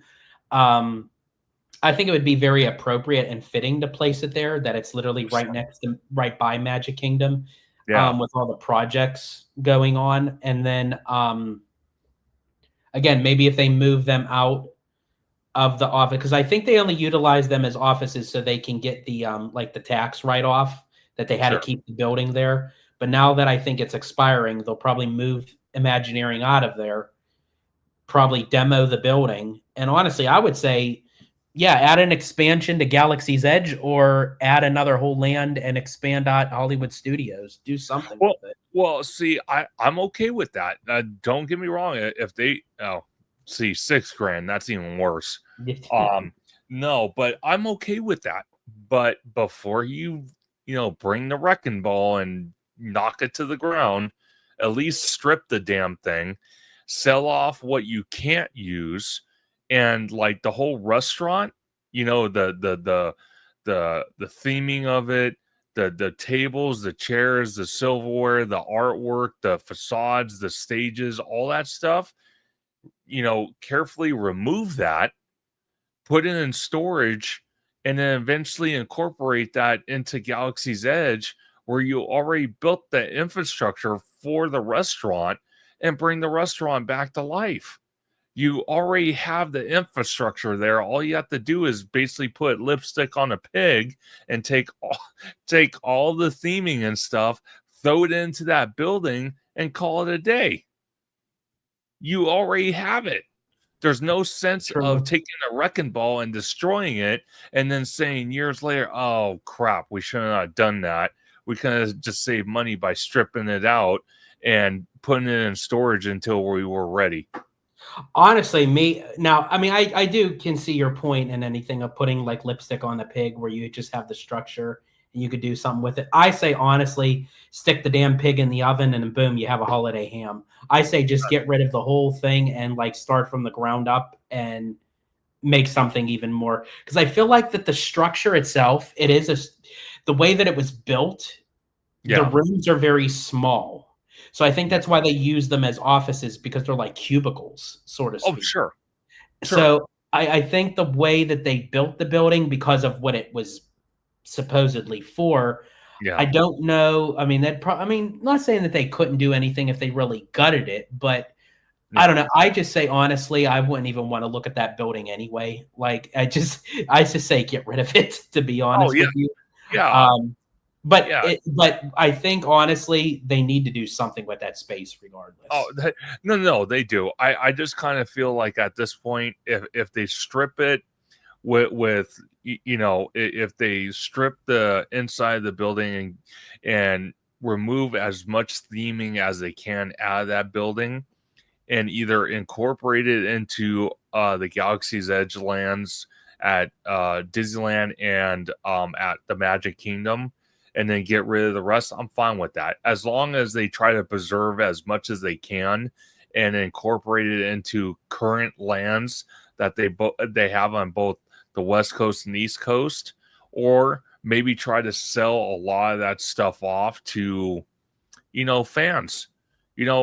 who's to say that they couldn't, host some type of um, auction somewhere on property and allow people to come in, Disneyland or Disney guests, and try to bid for this stuff? Because I'm sure guests would love to own some of that stuff, especially what Chris West was saying, $6,000. Well, most of us couldn't even afford to even go.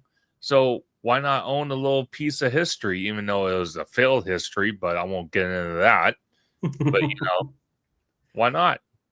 Very true. I mean, yeah, I think in time, as I said, they're definitely going to have to do something with that area.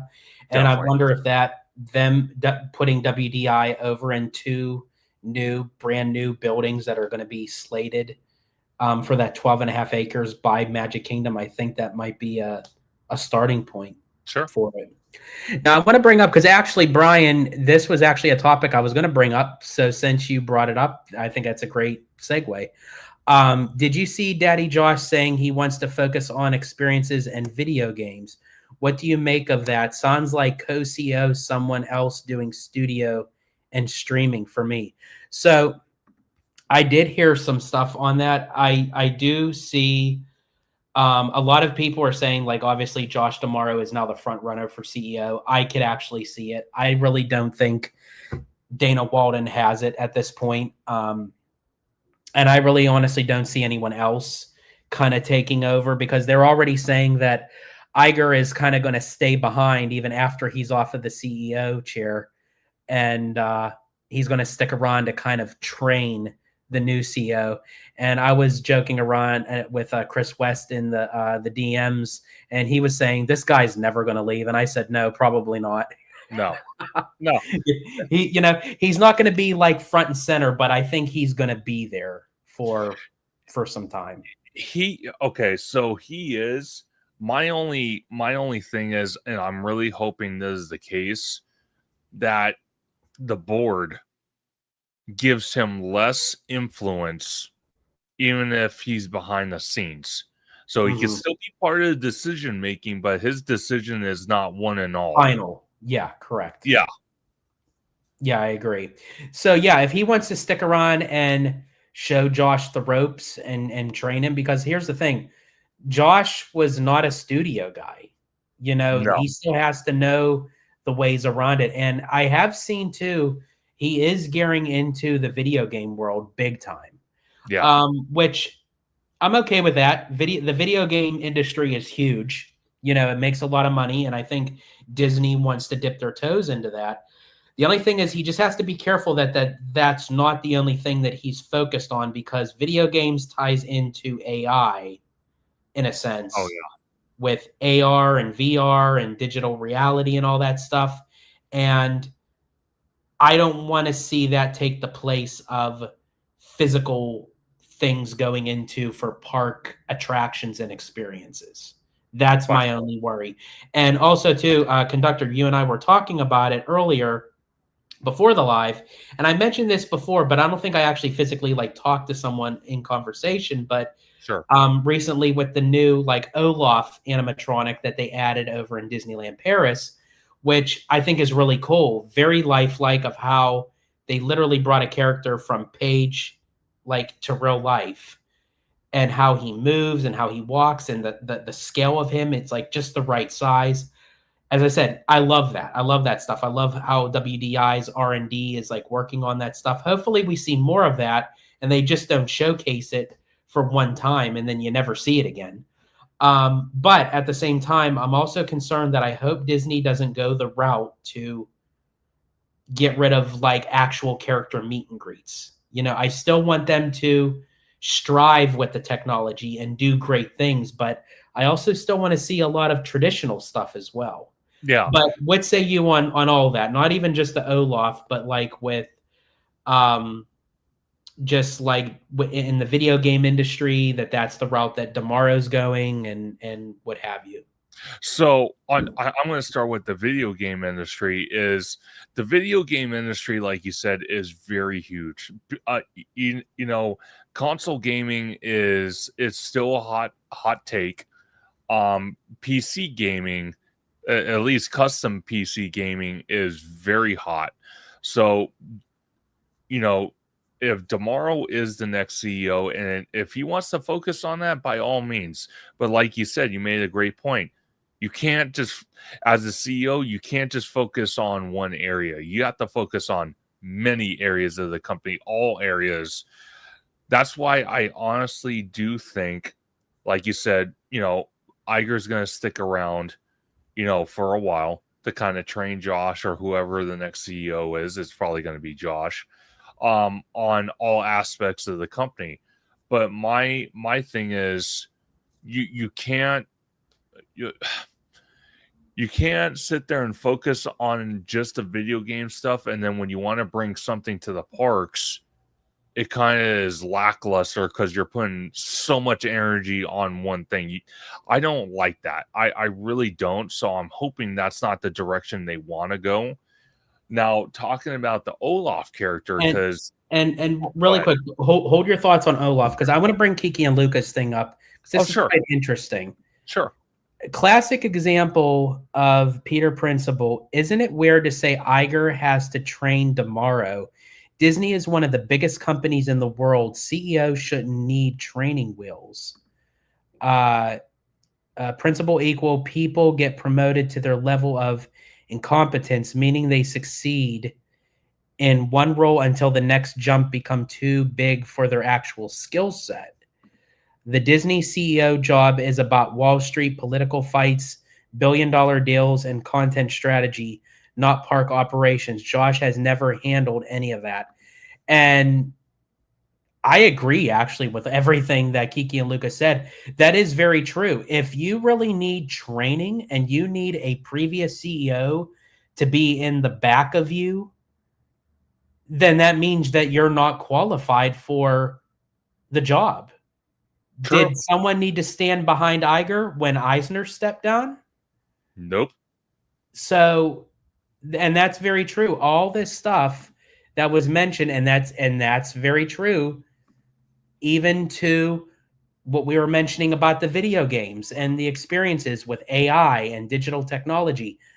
Really, Damaro has no facets around it. He's only been he's been president of the resorts. He has worked in, customer service and all that, and he has been in parks and resorts. But when it comes to the big time stuff of what makes a CEO, I don't know how he's going to do with that.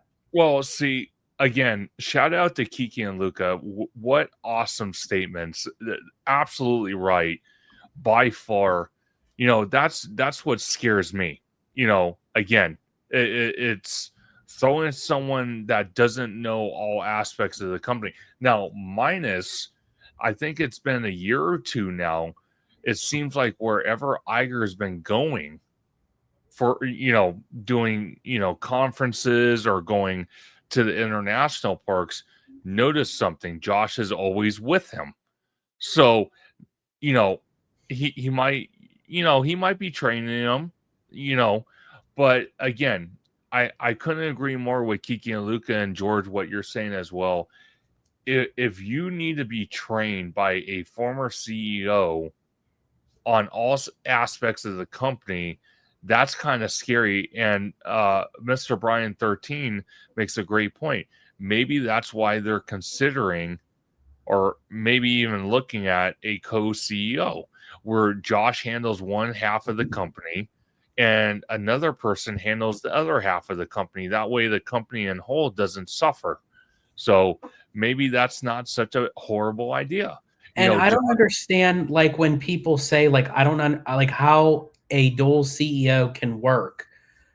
Isn't that what the company was founded on from the very beginning?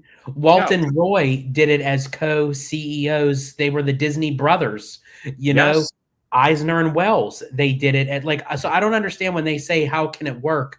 History in time has showed us it does work. Yeah, because if you think about it, you have the business and you have the creative.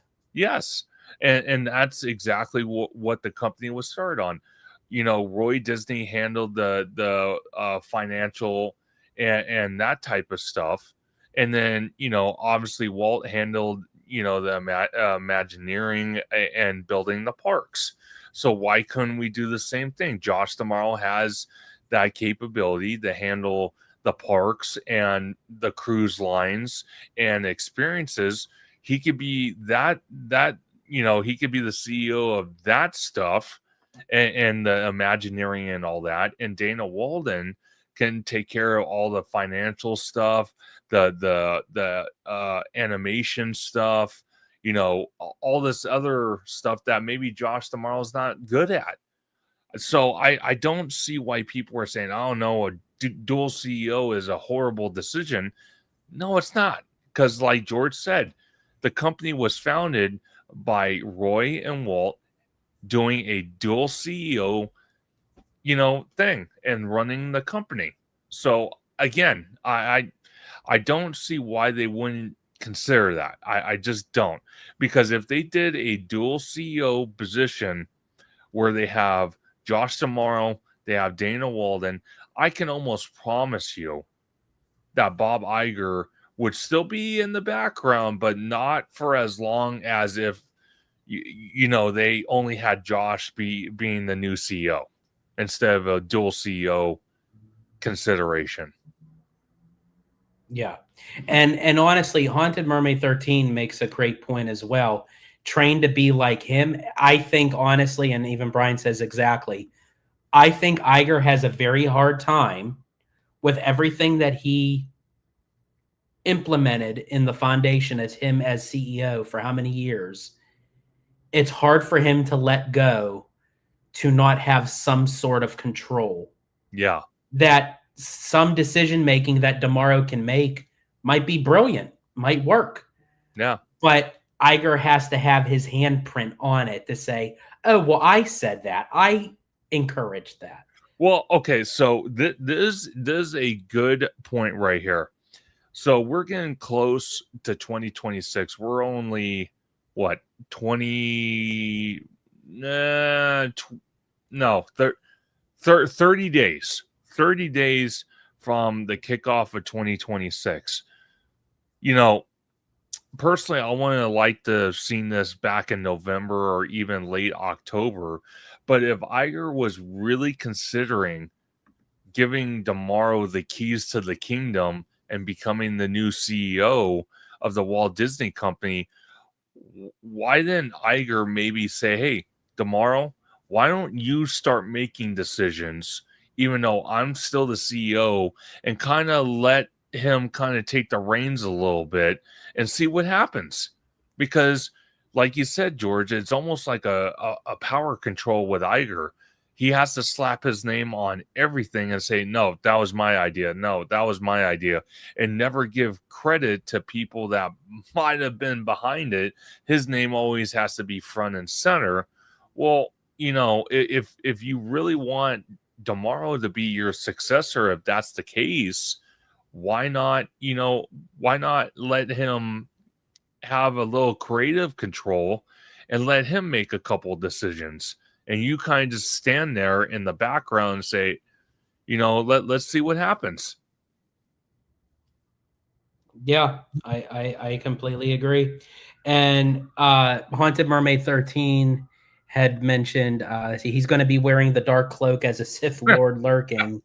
Yeah. I understand he had to come back to the company being destroyed by the last one.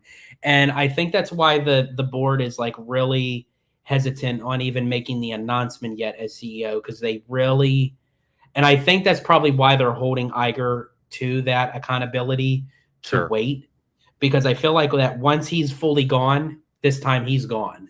So it's Yeah. almost like they want to have a safety net that just in case if something Sure. were to go down with Damaro or whoever becomes CEO and it becomes another Chapek era, Yeah.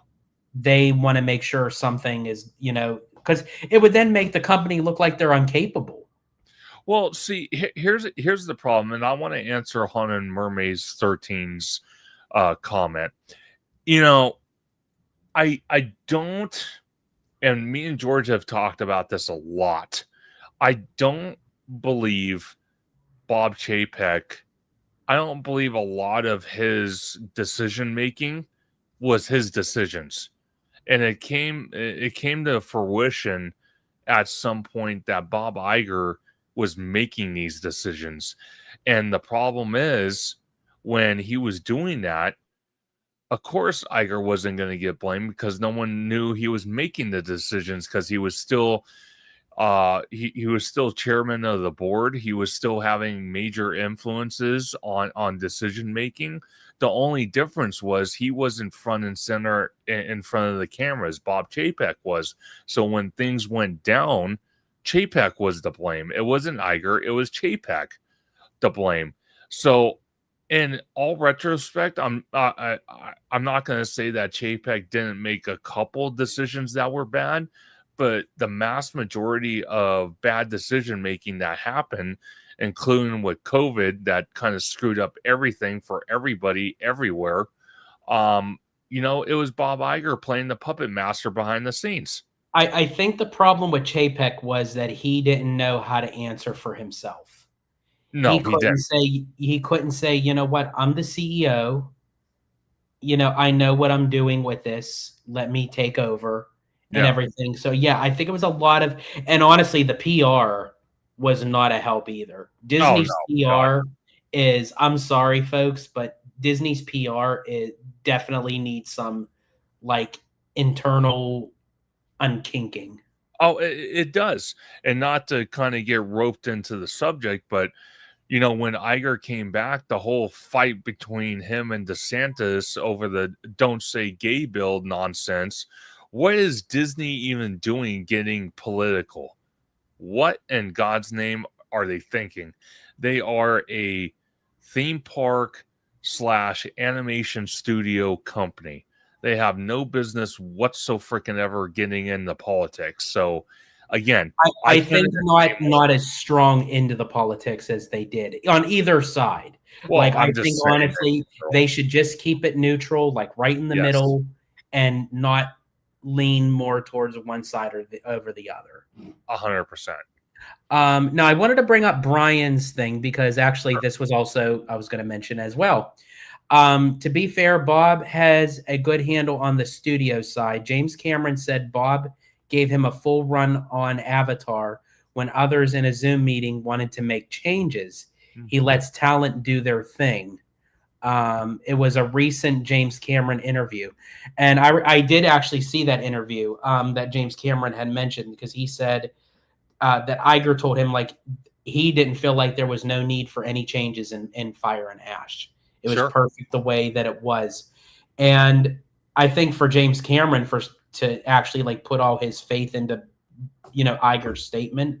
And I think that's the one thing that is strong about Iger. And I think that's what he could see in tomorrow is they know how to talk to people. They know how to work a crowd. They know how to get people to love them in a sense. And kind of staying on that studio side, segue in just a little bit, that it's kind of involving with Disney, but kind of not. But I think it's kind of interesting that several trailers that are going to be dropping for Avatar Fire and Ash are going to be some big ones. It's going to be the full trailer for Christopher Nolan's The Odyssey. They said it's supposed to be a whole 1:52 trailer. Wow. Marvel's Avengers Doomsday. They're claiming that's going to be released. And just recently, a untitled Steven Spielberg UFO project is also going to be a trailer in that as well. So that's going to be like 3 banger trailers tied to Avatar. So I think that's very interesting. A lot of cross promoting and stuff where it's like it's getting the trailers out that they know people are going to go see Fire and Ash, so they'll see the trailers, or people that may be, I don't really want to see Avatar, but I'll go see it if they're going to be dropping all these trailers. So it's kind of like a cross hybrid on both sides. So I thought that was kind of interesting. Oh, yes, of course. And then Chris West said, and Spider-Man also. Absolutely. It's going to be a big year for Marvel in 2026. I mean, I think even though, Sony, that produces, Spider-Man and stuff, but still Spider-Man is still Marvel. It's going to be a big movie.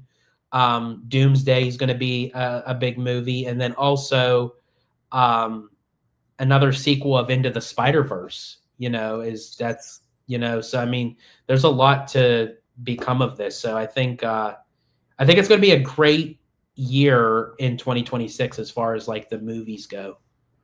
Oh, by far. Yeah. Now I want to kind of dip into moving over to Universal because I wanted to bring this up. And I know this is news that we already kind of talked about. Um, and we already kind of know that it's soon to open and it's in operations and everything. But I I had to just share this because I thought this looks freaking awesome. Give me 1 second.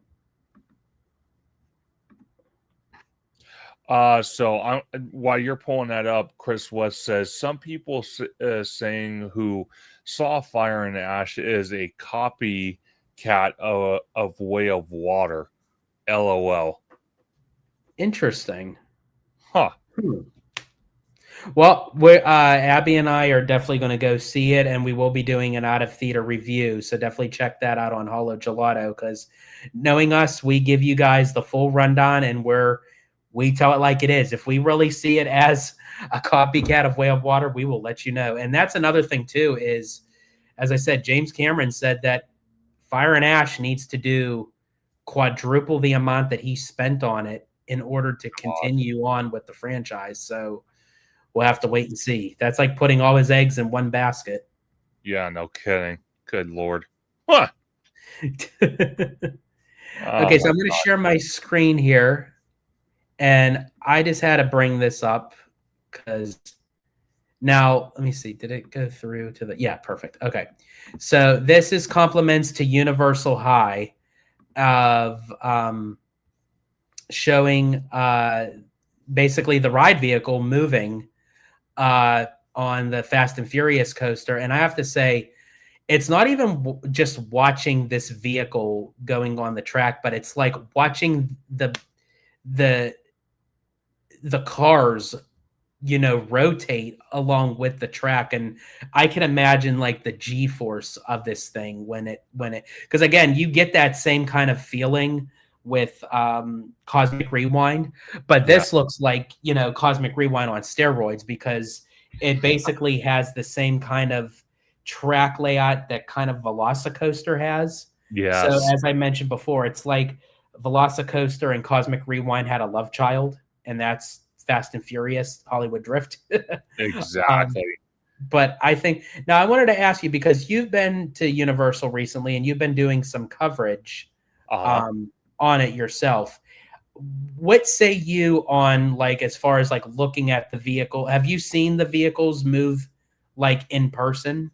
I have. I've seen them move in person, but not rotate, just move in the straight line. This is my actual first time seeing them rotate.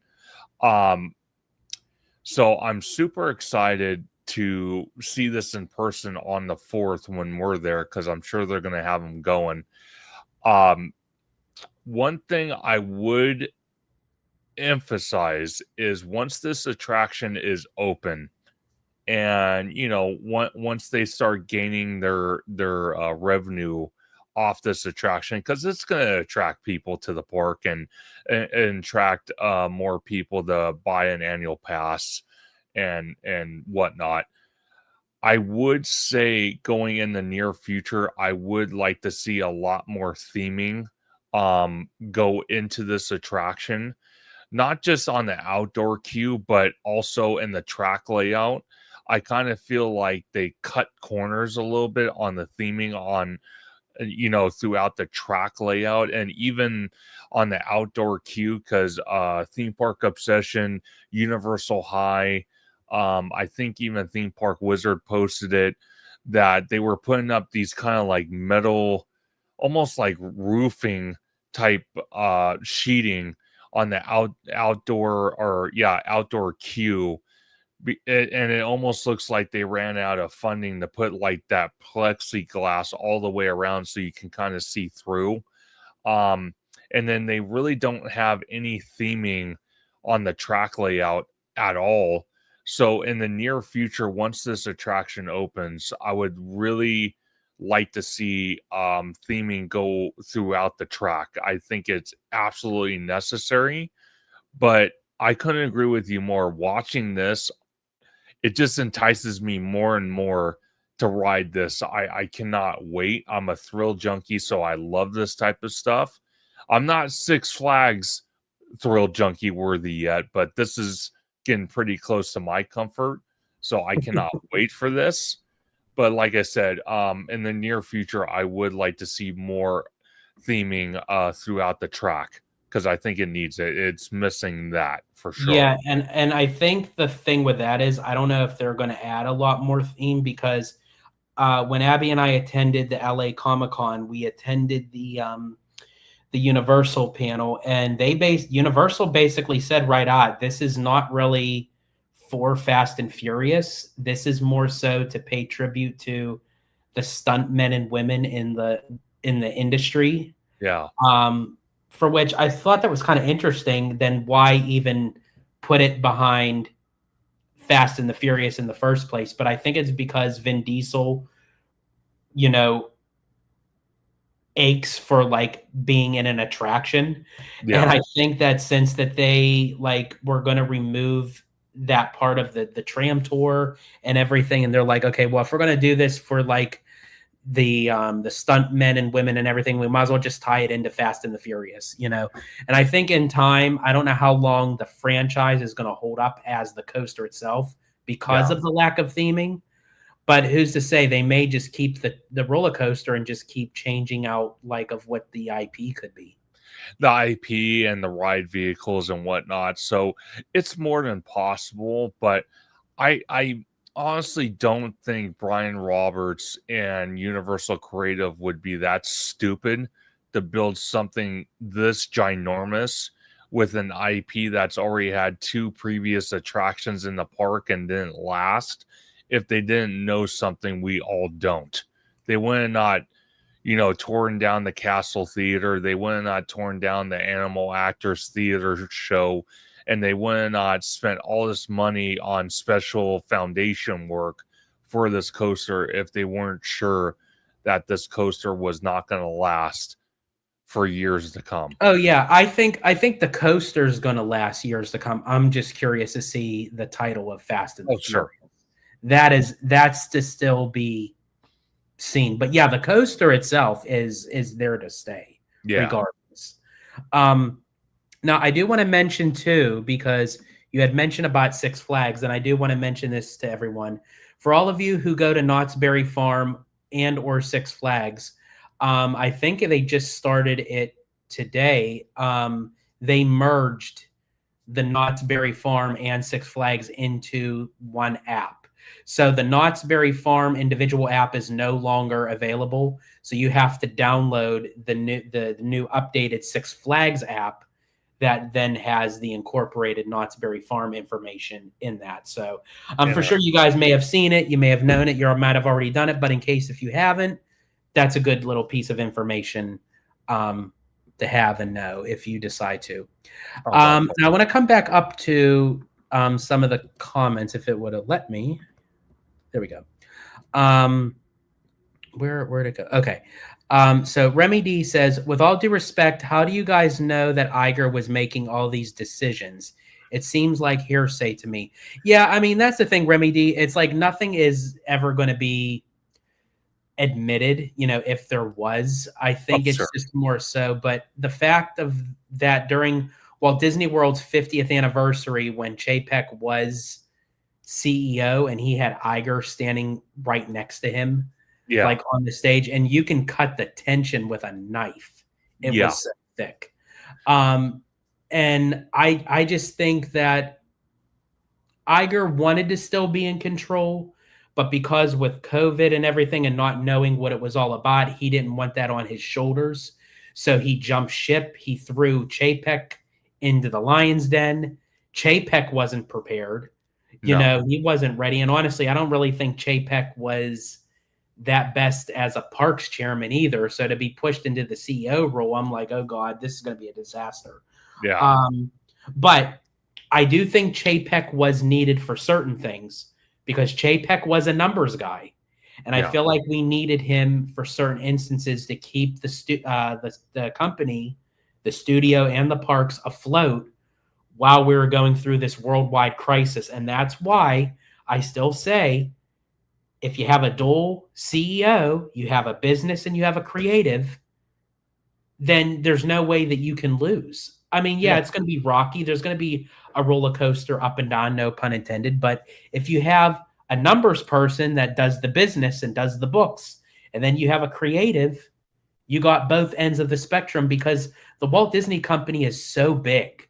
There's so It, many facets to it. It's a well-oiled machine, and I feel like to just put the burden on one person to know all of it, yeah, it's too much.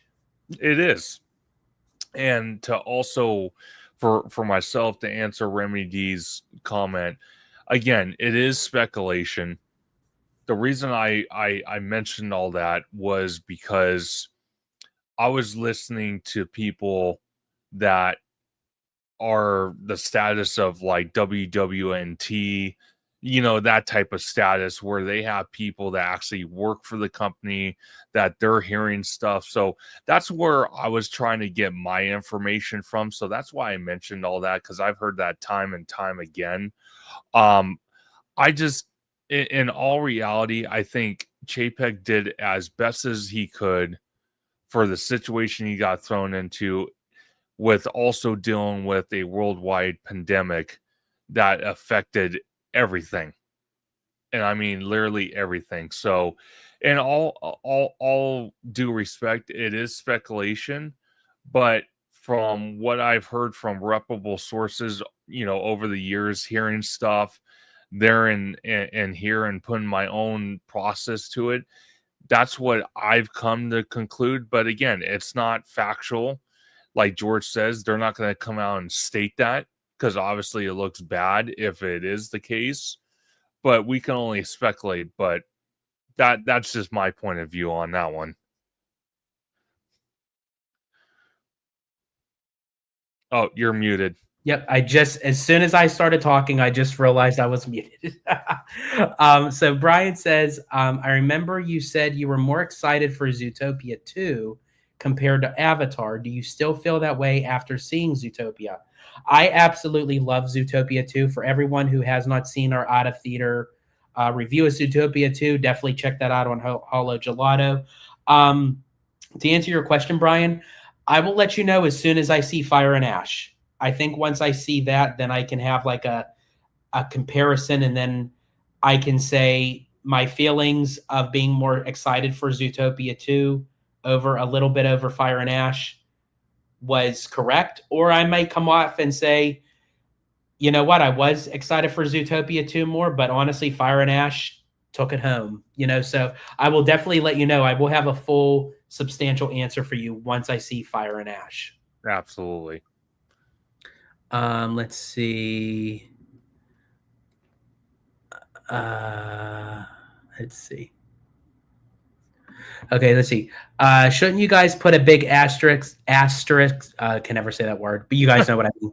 When you say that Bob was making all the decisions for Chapek, then I don't buy into the speculation personally. Okay, so yeah, this is kind of like what we were saying. It's not. And here's the other thing too, when we say that as well, it's not even just Iger, because we had also mentioned the PR team as well. Because when Chapek, and I know this is a touchy subject to bring up, but I'm only bringing it up because it is to the point of what we're talking about. And actually, Conductor brought it up a little bit before. When the Don't Say Gay bill came into factor with Chapek and CEO, he was told to say one thing. So he went to do so. He got burned for it. And then the PR team is saying, oh, no, you got to, no, you got to retract that. You got to say this. So he went and said that. And it got double burned for that. So, and it's like with the political side of the state of Florida and with DeSantis and everything. So, what we're saying is not specifically of what's being said. It just comes to the fact that Chapek never really made decisions on his own fully as CEO. And I feel like as much as I didn't really care for Chapek as CEO, I think he did major contributing damage. But I think a major contributing factor of that was because he had a lot of people bugging his ear, going, go this route, go this route, go this route. And again, he was put in a position that he was not ready and prepared for. And So that's what scares us about tomorrow. yes. Because, not knowing all the aspects of the company, could this be another situation? And again, to answer Mr. Brian 13's comment, again, it's only speculation, at least from my side. I heard from reputable sources, but it doesn't even mean they're right either. But again, like George said, he did his own damage to the company, but a lot of decision making, like George mentioned, there's a possibility that it wasn't, he didn't have full control like we thought he did. There was a lot of stuff where he, like George said, he was getting pointed in all sorts of directions, and he thought those directions were correct. So he went every single direction, and he won some and lost some. Mm-hmm. And to what Kiki and Luca is saying, and then eventually lost control of the Reedy Creek, and that took forever for Yes. them to come to some sort of agreement. And again, with that was definitely a political move, because the second that DeSantis was out of the running for presidency and everything, and it kind of died down, then they kind of went back to the drawing board. His people and Disney's people kind of came together, came up with, I guess what you can call some sort of like an agreement. I guess you can compromised, Right. But I think honestly, it's not just one person to blame. I feel like Chapek did damage with certain things. I felt Iger did damage with certain decisions. And again, it's not saying that they're supposed to be perfect. Nobody's perfect. We're all human. But this is why I feel like a dual CEO is meant for a company like Disney. And I So couldn't agree something more. like this doesn't occur again. Yeah, I couldn't agree more. I seriously, and to be honest, that's something they should really, really, really strive for. Just because you have a board does not mean one guy like Iger should handle the entire company. Now, the reason why Iger's gone away with it, originally when he was CEO, and then now that he returned as CEO and he's going to leave again for the second time, is because he kind of had history in his background of a lot of these areas of the Walt Disney Company with working with other companies that he used to work for before he came to the Walt Disney Company. So that's why he kind of has a better angle on things. But Yeah. again, that's just speculation as well. And Kiki and Luca says Disney has a lot of LGBTQ working for them. Disney had to take a stand for their employees. Absolutely. Yes. Disney has to stand by the people that basically work the company in that sense. As far as I think what caused it, I think it wasn't like really, I think it was just how it was done with Chapek. Yeah. It just Yes. didn't look good on his part, where he's being told one thing, he says it, and then they're saying retract it. Now say this. And it's like he couldn't make that decision on his own. I think it was how it was done on both sides, not even just one. I feel like that's where, the mess I think came in, where I think to Iger's credit, and honestly, even to tomorrow, they know how to talk up a deal. They know how to talk up a conversation. They know how to fix situations where JPEG was not a speaker, so to speak. Yeah. He was not good at that kind of stuff. So I feel like because of the situation between, the political side of, with Florida and with the Don't Say Gay bill and with the LGBTQ community, I think Iger and even honestly Demaro could have handled that situation much better than Chapek. Oh, by far. Yeah, By far. absolutely. But completely agree with you, Kiki and Luca. Like, no matter what, you have to back up your employees. You have to back up the cast members because without them, it'd be a shell of a company, It would. So yeah, so the fact that they were backed up, absolutely agreed. They needed to be. It was just Chapek didn't know how to schmooze both ends of the angle, so to speak. Yeah. I actually agree with you, Remedy. At the very end, I did like the Chapek with the beard. I think it made him more You, studious, more you know what's funny about that, Remy and George? Okay, think about this for a second. He went with the beard, right? It looks good, but when we saw what the Avengers e-ticket was going to be, and King Thanos, did you notice some? He also had a beard. Had a beard. Oh, absolutely. That was Chapek through and through. And then after the fact, then they let him go, and he's like, "Damn, I just grew this beard for nothing." Yeah. Oh Uh, man. in a sense, I did feel bad for him, just of the Yeah. the position that he was like as a person.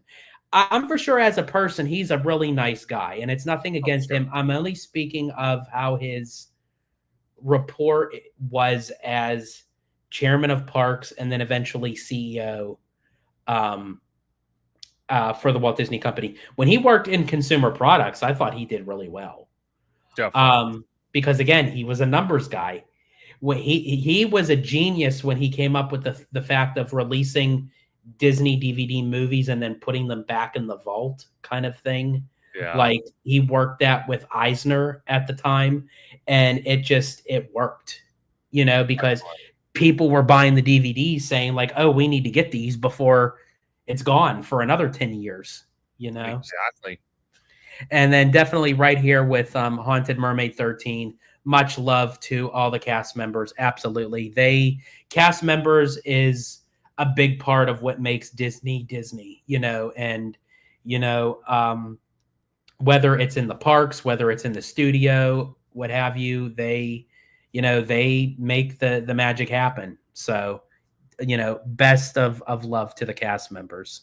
Absolutely. See, he got the name Cheapek, yep, because he was a numbers guy and diminished the guest experience. Yes, he took what he knew, which was the numbers, he literally took it down to the bone.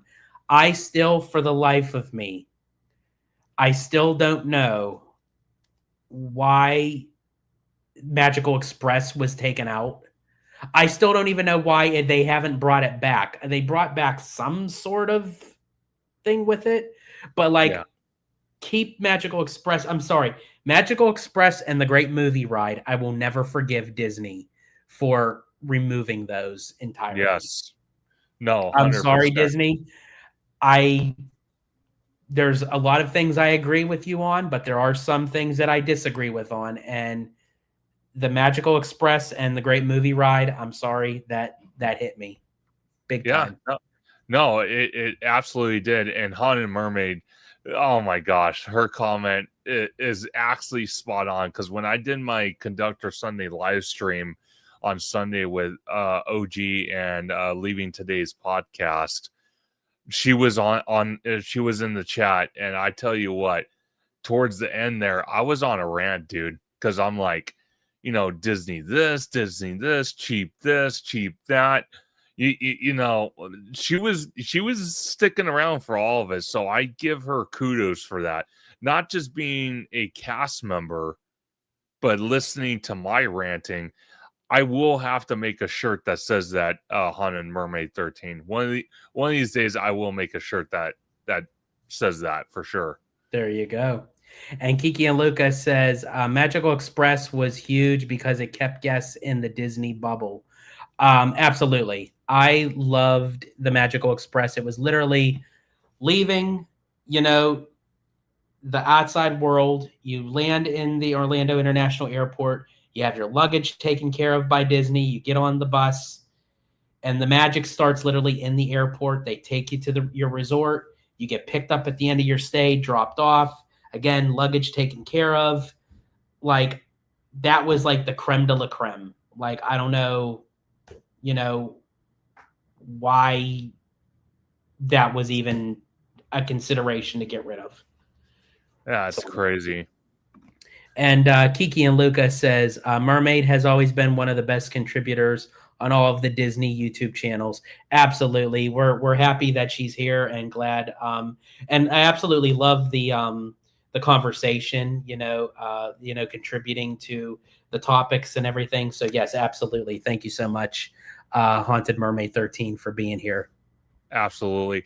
One, I don't know if you have it on your list of topics, George, but I don't know if you have if you have the article. I don't remember if it's from Mickey Visit or one of these guys about the information of the change that's happening to the Pixar Pier gate.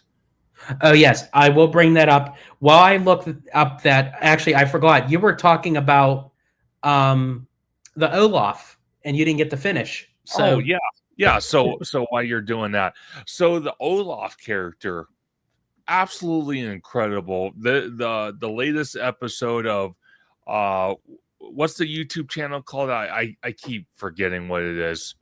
It's called Imagineering. Is that what it's called? I forgot. I'm so what was it? the Imagineering YouTube channel. What was it? We call it Imagineering. Okay, so we call it Imagineering. Seeing Olaf was absolutely incredible. Seeing the world of Frozen, absolutely incredible. And I would love to say with an open heart, I would love to see, animatronics roaming around lands of the Disney parks, domestically at Walt Disney World and Disneyland. But sorry to say it, and I hate to be a downer, people can't be trusted. We saw in that episode where I his name was Michelle, and he was the head creator of Imagineering out in Disneyland Paris, and they showed a little part of it where they took his nose, where he took his Olaf's nose off, and then we saw it with Josh tomorrow and the other two guys in studio where they took his hand off. Imagine an Olaf or some type of animatronic that has the capability where, you know, they take a piece of them off and the animatronic reacts to it. People would steal that stuff and never return it, and it would ruin it for everybody. So to have a roaming character like that in the domestic parks, I just don't see that coming. And if they do bring some like that, I'm telling you right now, it's going to be behind barricades. There's no way they're going to allow those things to be roaming. Now, minus they had the little robots in Galaxy's Edge they're actually taking part of to be in the new Mandalorian Grogu movie. But I don't know. That character Olaf was absolutely incredible. I just don't trust people out here in the domestic parks. We saw it just recently the other day. Theme Park Obsession posted something on X where it showed a kid at Super Nintendo World and Epic Universe climbing on top of the red boxes where Mario and Luigi do their I saw that. meet and greet. It's like, first of all, where's the parents? Second of all, did they get banned? Because I think that needs to happen. It's disgusting and distasteful that we have that type of behavior, and we even see it at our Super Nintendo World out here in Hollywood. they had to rope off the little Mario and Luigi snowman character because people couldn't be trusted. It's distasteful that these parks domestically have to go that route, but yet you look at the international parks where they're a lot more stricter with their rules, and I'm glad they are. And they can have nice things like roaming characters like Olaf and other things that the domestic parks can only dream of having because of the horrible guest behavior that we see.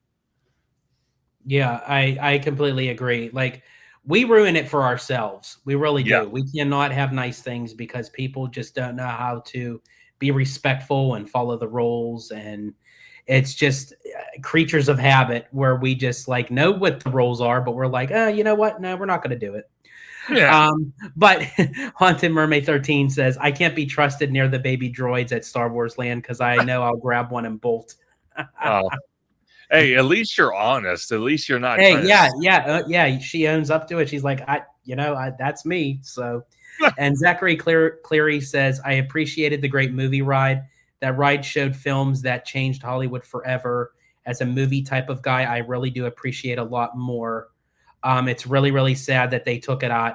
I'm right there with you, Zachary. Like, don't even get me started with that because, as I said, I will literally. I talk about a rant. My rant Yeah. will come with the great movie ride. I don't want you shutting up, George. Just shut up. I know. I will keep going. I swear I will. Let's see. Brian says Mirror's buses aren't the worst service, but it's not included. Exactly. Yeah. And the Mirror's contract was like under like the Magical Express. It was Mirror's, but yeah, it's just not the same.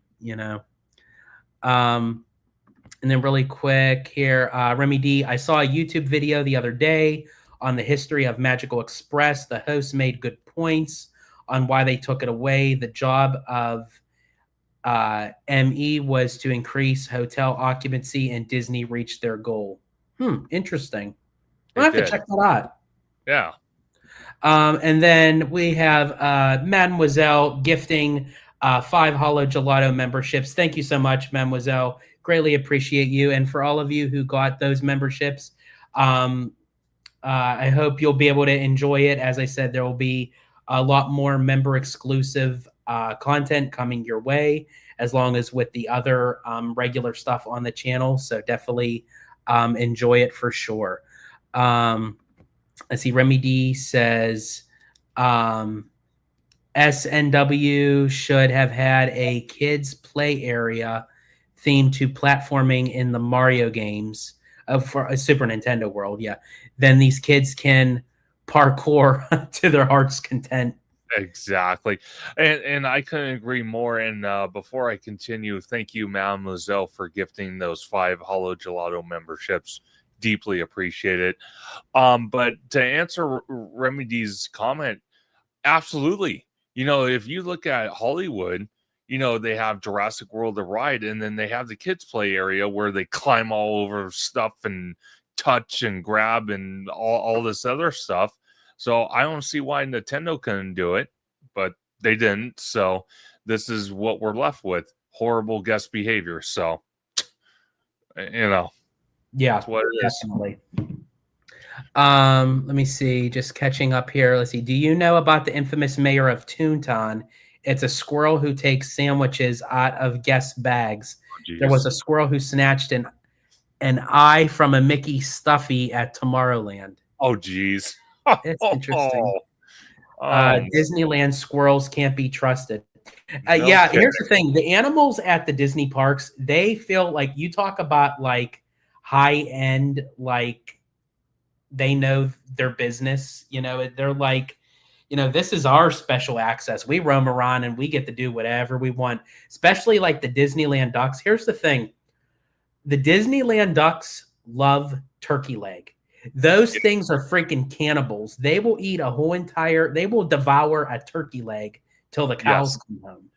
And it's so funny because they're almost treated like cast members to the point. Because if you have either the mother duck or the daddy duck with ducklings behind them, usually you'll have like cast members surrounding them and kind of escorting them, It's so funny. It's hilarious to watch. It really is. It's awesome.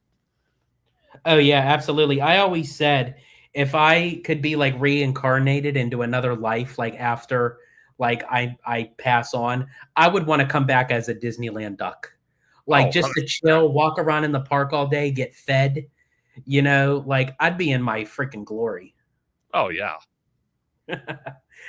But since we caught up with the comments, I'm going to share my screen here, and this is what Conductor was saying. And yes, this was definitely still part of our topics. So this is coming from Theme Park IQ. New Disneyland has filed a permit to replace the perimeter fence and install a new gate as part of the new Coco attraction construction in Disney California Adventure. Permit entry, DCA site development, Disneyland Drive, site work, replace perimeter fence with new 727-inch feet by 16 feet high fence and 21 inch foot by 16 feet high gate with electrical. So I guess they're going to add like an electrical fence to it. So again, people don't decide to do something stupid and try climbing it. Yeah, exactly. No kidding. And so Haunted Mermaid 13 is asking, is Coco behind the wall? So from what we're understanding, yes, Coco is going to be basically it's going to be behind the show building is going to be behind the Incredicoaster, but the entranceway is more so where you see the Pixar Pier doorway. It's going to become it's backspace now, obviously, but it's going to become. I think they're going to push like the cast member backstage area back, and they're going to open the doors, which they're going to add in a fence and all this extra stuff, where there's going to be a walking path. Yep, there's my word, folks. Okay. Walking path. That's going to lead to the entranceway of the ride, where again the show building is going to be behind the Incredicoaster, where the parade floats are storage. Which I think Dave from Fresh Baked also caught like them pulling a lot of stuff out of those storage areas. So I think they're starting to get moving now with Coco. Yeah, Now that Halloween is done. exactly. And he also covered in that latest video of his where a lot of the trees do have markings now, and the crosswalk, or AKA walking path, do have new markings on the ground. So they're getting ready to start building this Coco attraction, and move backstage stuff to make it fit. One of the things too to keep in mind, this gate is not just going to lead to Coco, but it's possibly going to lead to another sky bridge that we're seeing with the Eastern Gateway project, going from the parking structure to the Esplanade. We're probably going to see another one going over Disneyland Drive. It's Disneyland Drive, right? Yes. Okay, going over Disneyland Drive to go into the Simba parking lot, which is going to be whatever lands are going over there for Disneyland Forward. Exactly. Yeah. And again, I said it. I had a funny feeling that when they decided to push the construction up from early 2026 to late 2025, I knew that they were going to do this right after Halloween. After they were done with Oogie Boogie, they didn't really need any of this space, for like the Christmas holiday. So I knew that this was going to be. So yeah, it's going to be, this part is going to be very interesting because at least with like the expansion of Avengers Campus, that was already backstage area. Yeah. That was just an empty plot of land that they were eventually going to use anyway. Technically, that land actually was supposed to be for an expansion of Cars Land, but they never used it. So now that's for Avengers Campus. But this has to do a lot with not even just the backstage area, but backstage area that they probably thought they never was going to use for theme park space. So this is going to be very interesting. By far. Yeah. But yeah, so a lot is to come out of with Coco and Avengers, and I don't know. We'll see with Avatar. As I said, I know Avatar is coming, folks. I just don't know if they're still dead set on where they're actually going to place it. I don't know about that. Yeah, It might change.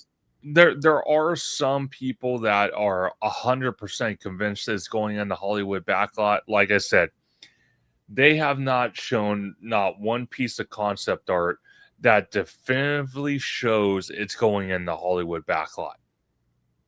The only concept art we have at this moment in time is them showing the sky bridge going over harbor and looking at a backside, or like George likes to says, ass end of the show building that supposedly is supposed to be Avatar, but it doesn't show it. So as far as I'm concerned, that could be anything. That could be Zootopia, that could be Avatar. Hell, that could be more Avengers Campus. We don't know. You can't tell what it is from that. Very true. And actually, and as I said, they didn't. They said that yes, Monsters Inc. was closing for Avatar. Yes, That's what they're saying now. Monsters Inc. is going to close no matter what. But yes, the reason why it's closing could be something different from now till then. You know. Well. See, I do want to clarify some, and David from Fresh Baked actually put it in his video. It was his sister channel, Fresh Baked Presents. He actually said he's hearing from sources from the inside. And again, he said it was just pure speculation, but he's hearing that they might not close Monsters until May of 2026. And they might not start demoing until August 2026. So that's pretty I did see that.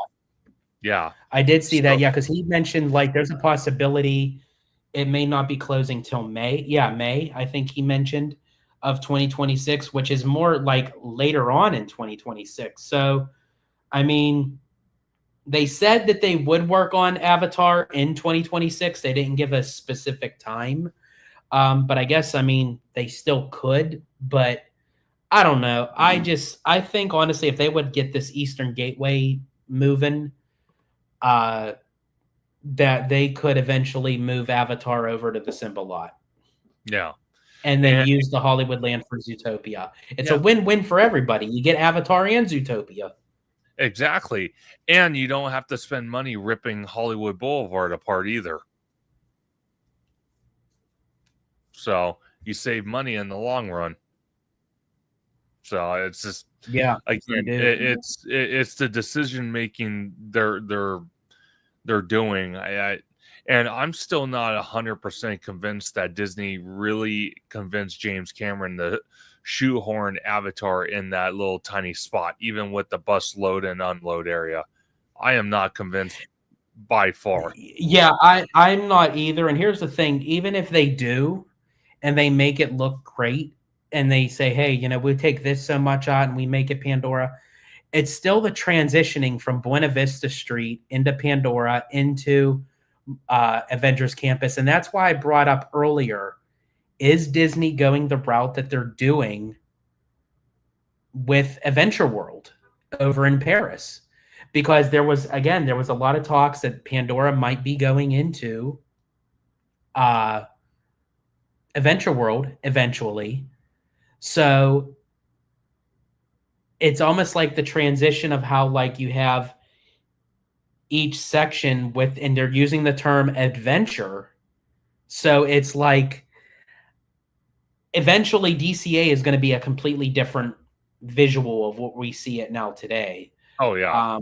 But I don't know. And I just think, and you mentioned something earlier too, when you said that if they was to say to James Cameron, oh, you know, we'd rather wait and put it back here, I don't think he would really have a problem with that, because I don't really think it's James Cameron's decision to put it in Hollywood. I think if it was really up to James Cameron, knowing him and how he is a stickler for detail and stuff, he would rather wait. Yeah, well, see, if that's the case, you know, they could have already started building Avatar if they planned on putting it in the Simba parking lot, because you could just wall off a big section of that and start building it. You don't They wouldn't have to rip down buildings, they wouldn't have to do anything. They would have to rip up what, asphalt, and that takes what, couple days at best, to start building that, and then start digging for foundation and conduit and stuff. They kind of started already building that, but the fact that they want to put in the Hollywood backlot, now you're talking about closing an attraction. Now you're talking about ripping out big sound stages. Now you're talking about tearing into the bus load and unload area. But since they're so convinced about shoehorning it in there, David also brought up a great point, and this was on his main channel. I think it was on his main channel, or it might have been his sister channel. I can't remember, but he was roaming around in the Hollywood backlot area, and there was a little, well, not little, but a decent sized area between Stage 17, which used to be the big, huge, super Avengers store. Then off to the left, you have Philhar Magic, Mickey's Philhar Magic. But in this gap, you have a wall there. And on the other side of that wall, you have the City Hall for DCA, for guests to go and get accommodations. And right next to that, you have Oswald's garage, which is like a little mini store. And David was even mentioning, well, if you want to keep it immersive and kind of keep the entrance away from the Hollywood Boulevard, what if you put the entrance right where Oswald's garage is in the City Hall building, and relocate those, or just get rid of that and kind of make like a little portal to go through and enter the world of Avatar. And then where you have smoothies, or I'm probably saying that completely wrong, where you have that building where it's a food stop, drink stop area, you wall that off, and you continue with the Hollywood theming facades. You wall that off, so you kind of keep Avatar completely immersed. And then if you want to exit, it's by the restrooms and hopefully the Hyperion footprint. That will eventually, the Hyperion will probably go away, I'm hoping, because that building is not doing anything besides just doing nothing.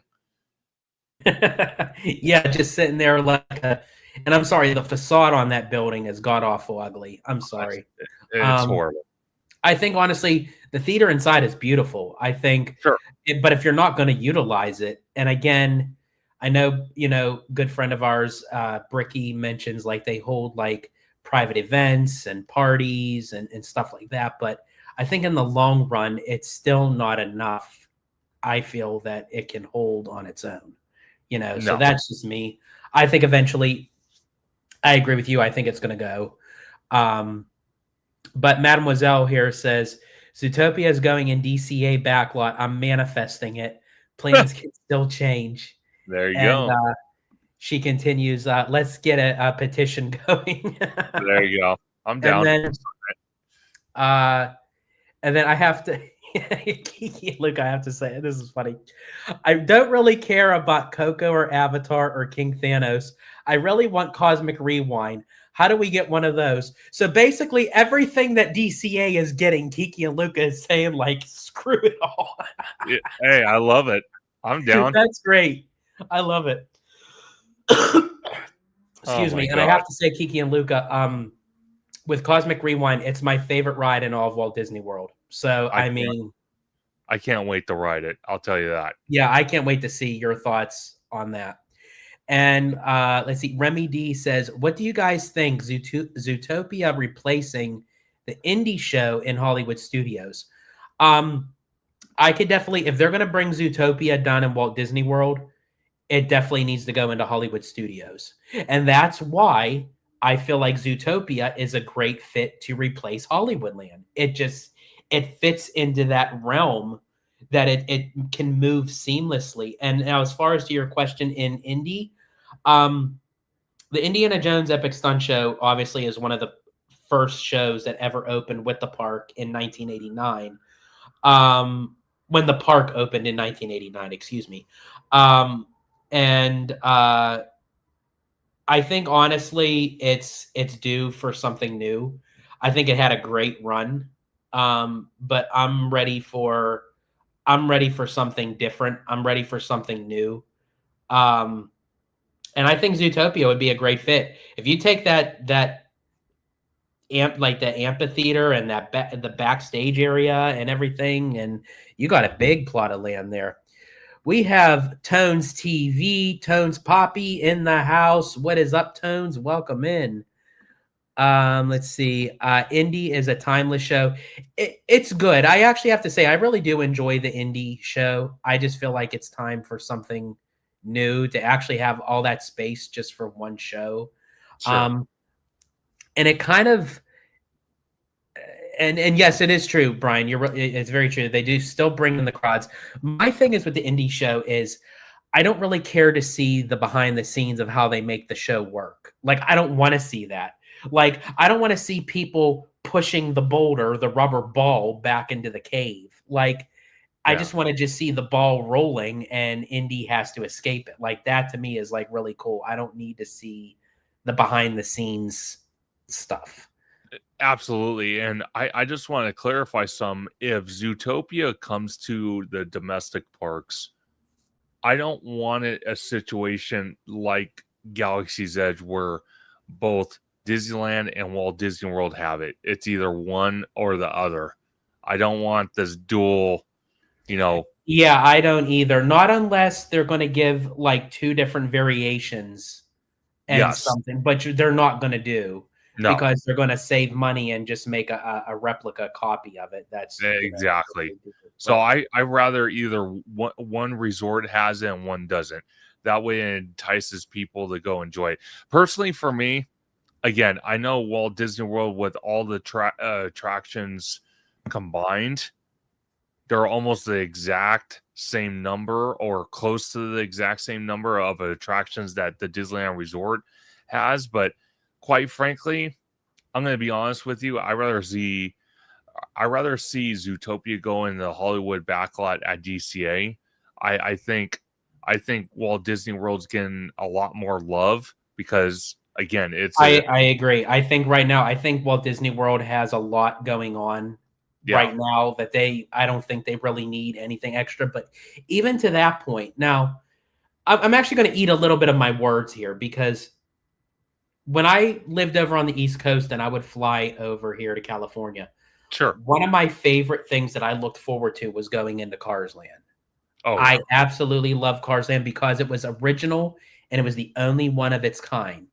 Now, Walt Disney World is getting a Cars themed area, but it's going to be completely different than Radiator Springs. But it's still that world. So it's almost like now it has something in common with Disneyland, like with DCA. I like different things. As I said, so I'm okay with different looks with the same IP, but if I really had to pick, I'd have a completely new, different IP in general. by far. And like I said, if they want to bring two Zootopia lands to the domestic parks, one at Walt Disney World, one at the Disneyland Resort, I want dramatic differences between the two lands. I don't want the exact same thing. Say, Haunted Mermaid 13 said yesterday Iger posted a Zootopia Instagram post, and I wrote in the comments, "This would be great as a land at DCA." You go, Haunted Mermaid 13. That's it. Nice. There you go. Perfect. Hit them right on the spot. I love it. Have you guys ever seen the movie Animal House? Like, Yes. yes, and they go toga, toga, toga. We need to all like go up to Burbank and go Zootopia, Zootopia. Yeah. Hey, you know what? Hey, you just gave me an idea because if there's enough George, you want to tell them what we're doing on the 14th or the 16th? The 14th. Yeah. So On December 14th, uh, a few of us will be actually going up to Burbank, lo and behold, at the Walt Disney Studios lot for the D23 holiday event. So they're going to have like a bunch of holiday festivities actually on the lot. And I've invited Conductor to join us because he's never been to the studios up there before. And I think, during the holidays, it's for the D23 event. So I think it'd be really cool for him to experience it. So yeah, maybe while we're up there, we'll just, you never know with me, folks, because here's the thing. FYI, for all of you who really don't know me, I'm the type of person, or you may have known me already just by one live show. I don't give a shit. I'll just go and do whatever I think it needs to be done. And I'll start bugging people's ear. If I could get a group of people, like while we're talking, because see, that's the one thing I love about D23 is you're amongst Disney fans such as yourself. And that you have that same in common kind of thing. So if I happen to get into a conversation with some people while we're up there enjoying the festivities and we're talking about Zootopia coming to the parks, I swear to God, I will get a whole group of us chanting Zootopia. Perfect. Hey, you never know. Bob Iger might make an appearance. We need a zoo. Ooh, ooh. Oh, God. Folks, don't get him started, please. Don't. This guy goes hog wild with his ideas. Quite I literally. really do. Good God. Now, that was a Zootopia for the people. You're dangerous. Don't do that. Let's see. Haunted Mermaid 13, Conductor and George wearing togas. You know what? You know what? That would be really fun to do for next Halloween if we dressed up in togas. Oh Lord. Oh Lord. Yeah, sure. I could have the mustard spilled. When John Belushi pours the mustard on him. God. Oh my gosh, you're giving me flashbacks. Don't do that. Oh my God. I know, folks, I'm going on Animal House, but I just have to say, because I mentioned it as a reference, but my favorite line in that whole entire movie was John Belushi when he goes, "They took the bar, the whole effing bar." That was classic. I'm not going to lie. That was awesome. I absolutely love that movie. Classic movie. Oh, man. Let me see. Let's see. It's come up. Oh, yeah, see, Mademoiselle agrees. We just got to get all people on Zootopia. They can do a different. Yeah, they could do a different one on each coast. Absolutely. And actually, someone I forgot to bring up their post. It was from earlier, and I saw it, and I wanted to bring it up, and I apologize of who it was, but you mentioned something about the Sphere in Vegas. Oh, I think we were talking about something, and whoever that was, I wanted to mention that. Yeah. It was for Soarin'. Yeah, if they did something with Soarin', but do it in a sphere, if they were really to update that whole entire building and do a full biodome 360-degree where things are blowing at you and all that, and that would be really cool. Disney needs to do something like that in general, just with their attractions, or if they wanted to team up with Vegas and do a Disney show in the Sphere, that would be really cool. That would be awesome by far. Yeah, I forgot who that was, but Haunted Mermaid 13 agrees. Such a great film. Let's see. Will you guys do a stream at the D23 event? Interesting. I'll say this, Brian, if they will allow us, because again, I don't know what the recording things will be because we're actually going to be on the lot. They may allow us. I'll see what the thing is. If they do allow us, I'll also see how the Wi-Fi is. But if it could, I wouldn't have a problem doing a stream No, me either. for the D23 event. Yeah. Yeah, me either. And Kiki and Lucas says the sphere is unfreaking believable. I really want to do it so bad. I know Peter just got back from doing the Wizard of Oz, and he ended up catching one of the apples in the scene where the trees are throwing the apples. Yes. Yeah, like that's cool. Yeah, that would be so cool. Like for me, like I would just do that for everything. Like I would do like a Lord of the Rings kind of thing. Oh, and just have like freaking brimstone just drop on people's heads. Like, oh, that would be awesome. you know what? You know what's interesting? That's a great place to see a concert because when U2 was there, I had a friend go to that, and he said just being inside watching a concert and just the surroundings, the atmosphere, the sound quality, just like top notch.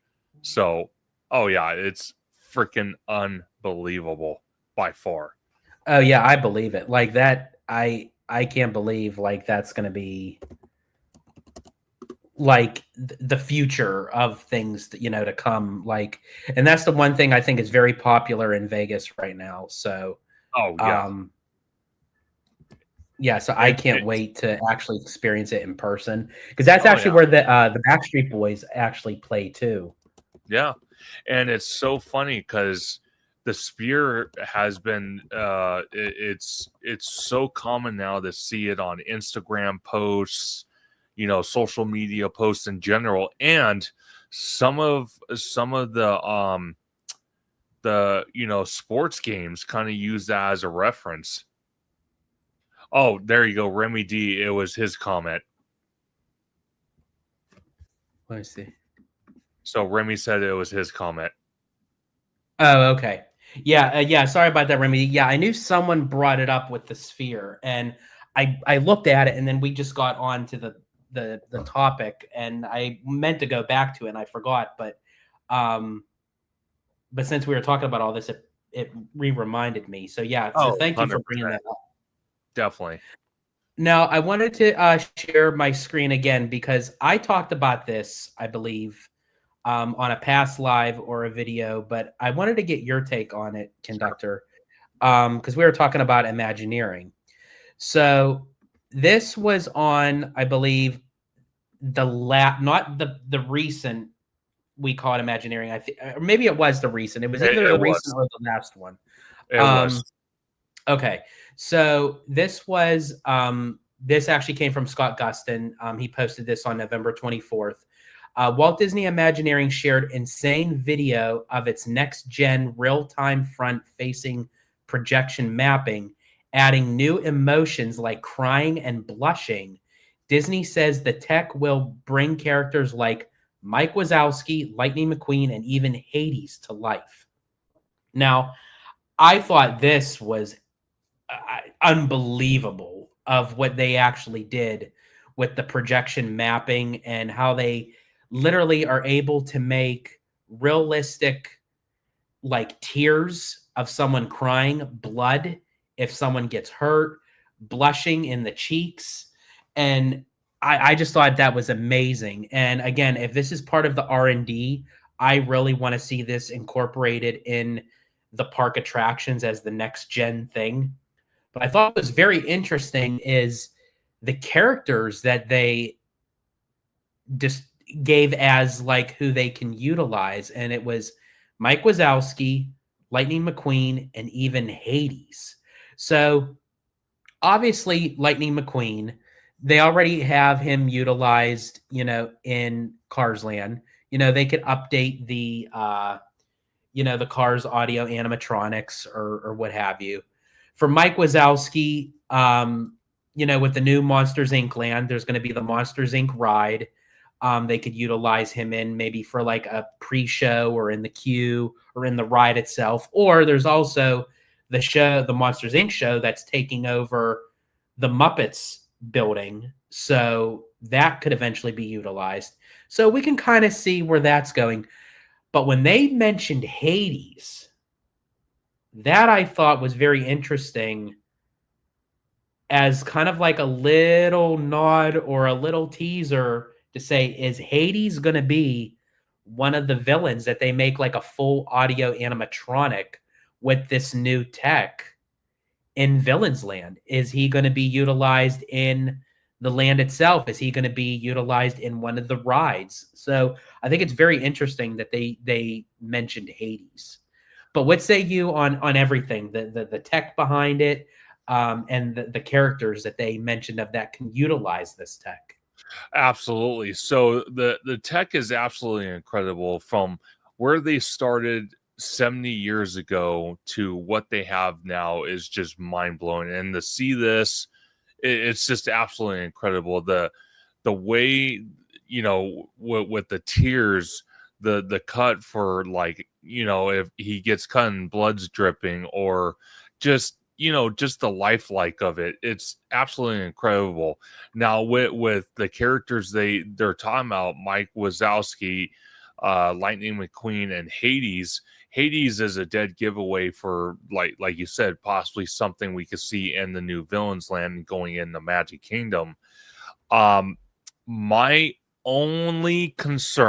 my only concern is, you know, the projection mapping, because we've seen this before.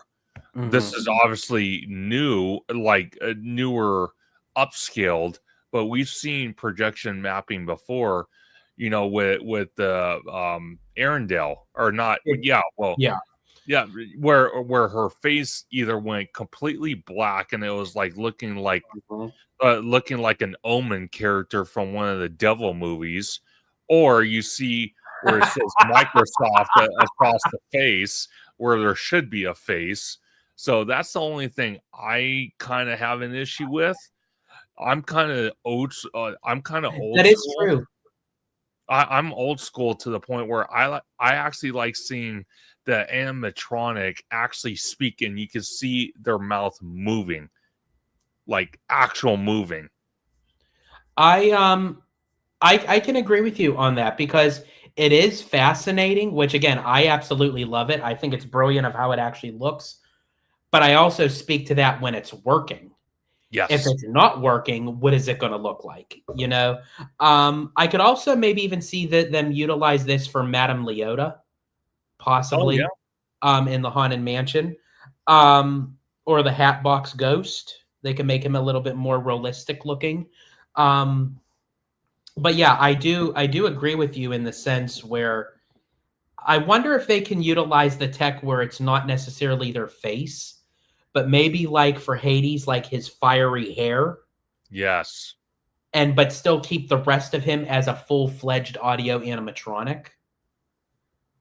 Like, so that would be cool. Yeah. Yeah. So again, I'm not opposed to the idea. It's just from what we've seen in the past of this type of tech, I just don't want to go on an attraction and feel like I'm looking at a Devil Omen character, or see Microsoft logo across the face. I just don't want to see that. So, like I said, I'm old Oh school. my god, can you imagine that? Like seeing like a Microsoft error message going across. Oh my god, that would be so horrible. That would be horrendously awful. But it's happened before, so you know. Yeah, it has. I mean, there's nothing really that can surprise you. I mean, technology has a weird way of like showcasing stuff. So, I mean, it very well could, weird stuff has happened, you know. Yeah. So you can never say never. No. No, you cannot. Now, I wanted to. Oh, sorry. I started like searching for something while I wanted to see if I can find this. Uh Yeah, this is it. Perfect. okay, you found Okay. it. Yep. All right. I wanted to showcase this, and this is compliments of BioReconstruct, which shout out to him because I mean he does like phenomenal work. Um, This is the most recent aerial video of quick looks at the construction of Monstropolis in Disney's Hollywood Studios, featuring the first concrete floor cast for the Monsters Inc. roller coaster show or gravity building. Seen also as a grid of pilings in progress for next sections of the floor. So I wanted to showcase this just because of how like construction is like really maneuvering down in Florida, and to actually see like a major milestone for the Monsters Inc. roller coaster of like what we're looking at now, and then eventually when it's done, what it's going to look like, this awesome e-ticket attraction. And then when it's all said and done, we're going to look back and say, do you remember when it was just a pile of dirt? Yeah. So yeah, so I wanted to showcase this just to kind of show like a little bit of a milestone for the Monsters Inc. ride. Definitely. No, and it's a great milestone. So that's something I love to see. I love to see them moving fast and giving what the fans want. New things instead of, we're upping prices and we have nothing new to give you. So at least they're making progress. So I do like that. So Yeah. that is a bonus. And Brian says, when is this ride going to be running? 27, 28? I think that they're aiming for the whole land to be ready by 27, I believe. 7. But that's what they're aiming for. Let me ask you this, George, since Brian posted that comment. Is it possible that the buildings that already exist from which were there from the Muppets, could they possibly, if they run into delays with the coaster and the show building for that coaster, could they fast track the other elements of the land and get those ready a lot sooner and prepared to be open, and just have the show building for the coaster walled off until they're done with it, but open the first half of the land? They very well could be. I know a lot of people may not like that, but that might be in Disney's best interest to possibly do that. If they are running behind schedule and the ride is delayed for whatever reason, for weather or mishaps or what have you, they could eventually open up the land that's part of the Muppets Courtyard section, and you have the Monsters Inc. show and then Harryhausen's, the restaurant, just to kind of get people by until the roller coaster is ready for the phase 2. They very well could do that. Yeah. Yeah, I actually didn't think of that, but yeah, that they could very, very much do that. If need be, Let's see. Kiki and Lucas says, I don't get how Disneyland can't be built in 1 year, but it takes like 4 years to build one ride. Kiki and Luca, I've been asking that question since the Tron incident. And again, I'm not saying Tron, wasn't going to take a little while, but they had two things going for them. They had no park guests due to COVID. The second thing is they basically built a carbon copy of what Shanghai Disney has with their Tron, which was the original Tron roller coaster. So believe me, I get that statement. You're not wrong on that statement. It's kind of disheartening to think about. And again, I kind of jumped to Universal Comcast, and how they're doing. They built Epic Universe in what, 6-7 years, and that's a whole theme park with multiple lands, restaurants, shops, entertainment. So your guess is as good as mine on that one. I am not 100% sure why and how. I don't I don't understand it. I don't. So by all means. Yeah, it's weird, like, of how things like move so quickly back then, and now it's like because of like budget quotas and all that stuff. It's like I don't get it myself. Eh, I don't get it. Um, so, was there anything else, conductor, that you wanted to talk about or mention? you know what? I'm trying to think on the top of my mind. Let me see. Let me see. Oh, you know what? Just real quick, I wanted to bring this up and get your opinion. Is when do you think, out of a question to you and everyone in the chat, when do you think we could start seeing construction walls go up in front of the former Earl Sandwich building and the ticket booths that have now been closed and vacated? Talk about taking 4 years to build something. Yeah, I mean, exactly. it took like forever for them to close Earl of Sandwich and then reopen it and close it down and reopen it. Don't get me wrong, I love Earl of Sandwich, so I wasn't like upset at all for them to be open. But I mean, to just start building, for um, what's it called? Why am I drawing a blank? For Portos. Portos. Thank you. I don't think it should have taken this long, just like the Eastern Gateway and everything else. But I think the fact that they did close down those ticket booths, Earl Sandwich is completely closed. I could possibly see them maybe. I'd say maybe after Christmas. Okay. Yeah. That's fair, because right after Christmas there's really nothing going on. It's just going to delay it even more, but you got to do what you got to do. Personally for me, I'd just do the Comcast move and say screw the holidays, just throw construction walls up, throw a couple of excavators in there and start ripping it apart. But that's just me. Yeah, and Zachary Cleary, basically, what we're saying. My big question is, when is Disney going to build projects a lot more quickly if they're not going to keep their promises for the completion for these projects? There's going to be massive backlash, and that is very true because I mean, Josh D'Amaro got up on that stage at D23 and he told us all these projects. Now, from what I've heard come out of his mouth, and we tried going back to see how he kind of said it, but of how it sounded to me was all these projects were going to be done in 5 years. No way. And I don't know how in the world.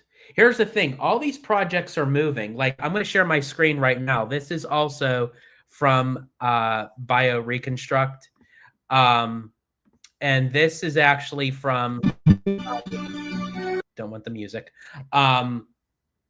Of the work of like Tropical Americas. You could see that the work is moving. And you guys just got done seeing the construction for Monsters Inc. So all this construction is moving. But here's the thing. If you look around, it's still all foundation. Like they didn't even go full vertical yet. Yes.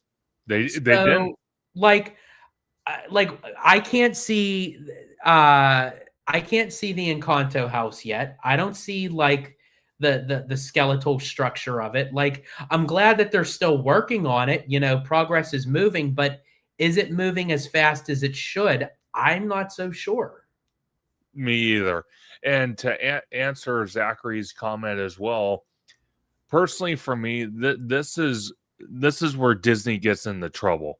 Like George said, tomorrow gets on stage at the Honda Center, first time ever hosting the Parks panel at the Honda Center. So you had 20,000 people in there, including George and many others, sitting there watching tomorrow say, yep, these projects are going to be done in 5 years.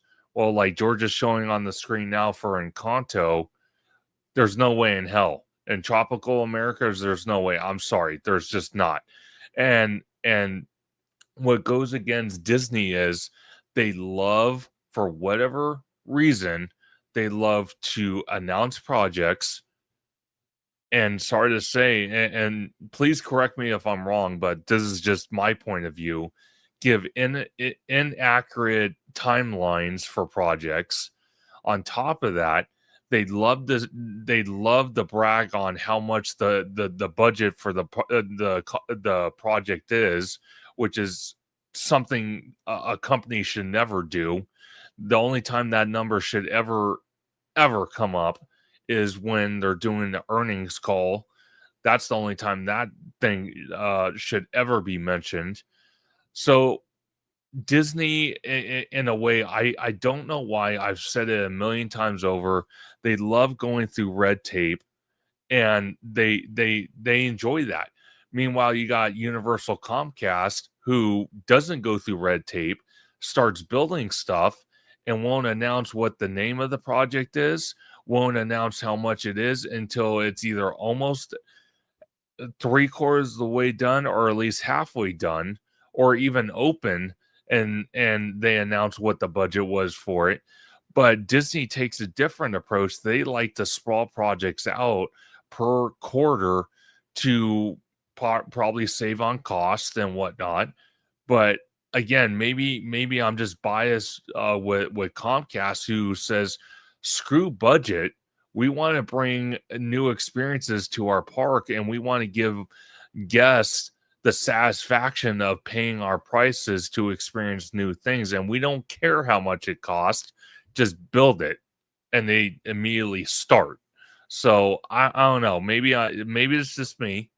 Maybe I'm just biased towards Comcast, but I cannot agree more with George and Zachary. I can't agree more with you. It takes forever to build projects for Disney, and they personally, for me, they need to zip their mouth when it comes to bragging about how much the projects cost. They need to stop that, and they need to stop. For me, I really honestly couldn't give two rats behinds of how much it cost. Yeah. I just want to just see the product made. And that's why I go back and I always say, never be married to the concept art, because by the time they're actually officially done with the project and it's built and you go through all the budgeting and the cuts and everything, chances are it's not going to look like that first piece of concept art you looked at. No. I can get excited for it. I could be thrilled about it, but I can look at the initial project and say, okay, even though they're showing us this may not be what it ends up looking like in the end. No. And that's why, again, even though they've said, okay, Avatar's going into DCA, okay, Avatar is going into Hollywoodland, that's why we're getting rid of Monsters, Inc. That's what they're saying right now. Until I actually see the construction walls going up and things being bulldozed and dirt's flying, then I will know exactly to say, okay, Avatar is going there. And even to then, and I've used this reference many times before, and it bears repeating, and I'll say it again, folks. I was at the first D23 Expo ever back in 2009. And at the time, Parks chairman Jay Rizzullo was on the stage. And he was mentioning about a new Fantasyland, expansion coming, and they mentioned the new Fantasyland. Sure. And it's all about more of the princess meet and greets, and it was Cinderella's French chateau and the cottage of Sleeping Beauty and the Woodland Hills and everything. And at the time, Tom Staggs went after the fact that he replaced Jay Rizzullo, and he said, "This is nice, but I have two young boys. They're not interested in all these princess meet and greets." So they had a compromise. And the two areas where Cinderella and Sleeping Beauty was supposed to go, that became the Seven Dwarfs Mine Train. Snow White's Scary Adventures came out, and the Princess Fairy Tale Hall went in. Yep. So but that wasn't initial on the plans. And they already made the announcement of what New Fantasyland was going to be. But guess what? It changed. Yeah, exactly. That's why I said earlier with the Downtown Disney project about that massive hotel. That's why they closed ESPN Zone. That's why they closed Rainforest. That's why they demoed the AMC Theater, the Earl Sandwich location and all the little shops in between, because they're supposed to build this humongous, resort hotel that was supposed to be contracted out by a contractor that builds hotels for Las Vegas. And right when the bulldozer showed up, they canceled the plans. So again, that's just another prime example of that. Yeah, absolutely. And we got Fanny Bat in the house. Welcome in, Fanny Bat. So glad you're able to join us. And they asked, do you think they do it so fans start saving for their trips? It might be a strategic move on their part. It's possible. It's possible, but like I said, it all comes down to what these theme parks can offer the guests for the price they're offering. And again, I talked to a good friend of both our channels, Jared from Capture the Magic, and I could tell you right now that he's told me that he has friends in the tourist industry in Orlando, and as it sits as of this minute, and has been happening for months now, from what he's told me, is that fans that are booking with the travel agencies out there, they are preferring to go to Universal parks or the Universal park or resort more than they are going to Magic Kingdom. And the guest feedback that they're getting is that Universal Orlando Resort has better offerings for guests, whether it's the theme parks, whether it's their city walk, or it's the hotels they offer. They just kind of feel that Universal has the better offerings than the Walt Disney World. So again, Fanny Bat, it could be a strategic move, but is it a smart one? Who knows? Like I said, on my live stream on Conductor Sunday live stream, I mentioned to my guest that I had on, I said, is it really that smart that Disney's spreading these projects out per quarter and trying to save money? Or is it more important to bring new experiences, new lands, new attractions, new entertainment, new food offerings, new shops, new meet and greets to their parks the fastest possible? That way people, feel like the money they're spending is worth it. Because quite frankly, a lot of people I've talked to, even roaming around in Disneyland, and not even talking to people, just walking by people and people complaining, God, I just spent $15 on a churro. Why in the hell am I paying these prices? Or they have to tell their kid they can't buy them a plushie because it costs 30 something dollars. Or they can't eat inside the Disneyland resort because it costs too much. So they tell their kid, you know what, we'll just make food at home, or we'll get something outside the park. And that's very well, and that's very true. That's a very good point, because it's not just about affording and saving to get to that place, but then it's also being able to eat and live while you're still doing that place. So it's like you could pay for a vacation, and it's like, okay, cool, my vacation's all booked, it's all paid for. Okay, yeah, the vacation's paid for, but when then you go, you have to have food, for if you want to buy any merchandise, for any extra legalities that you may need to take care of. Then you still have to make sure that you have money in the bank to pay your bills while you're away. Exactly. So it's like there's a lot of strategy for the consumer to do. Because the prices just keep going up and up. But I wanted to show another, again, BioReconstruct does great work. This is an aerial photo of the demolition of the Rivers of America in Magic Kingdom. And of course, this is like the area of like that they cleared out for it. But again, what's interesting with this is, now again, they all mentioned about 5 years. I can maybe see the Cars area maybe being done in that time. But can you really see Cars and Villains No, being done? I don't know about that no, one. no.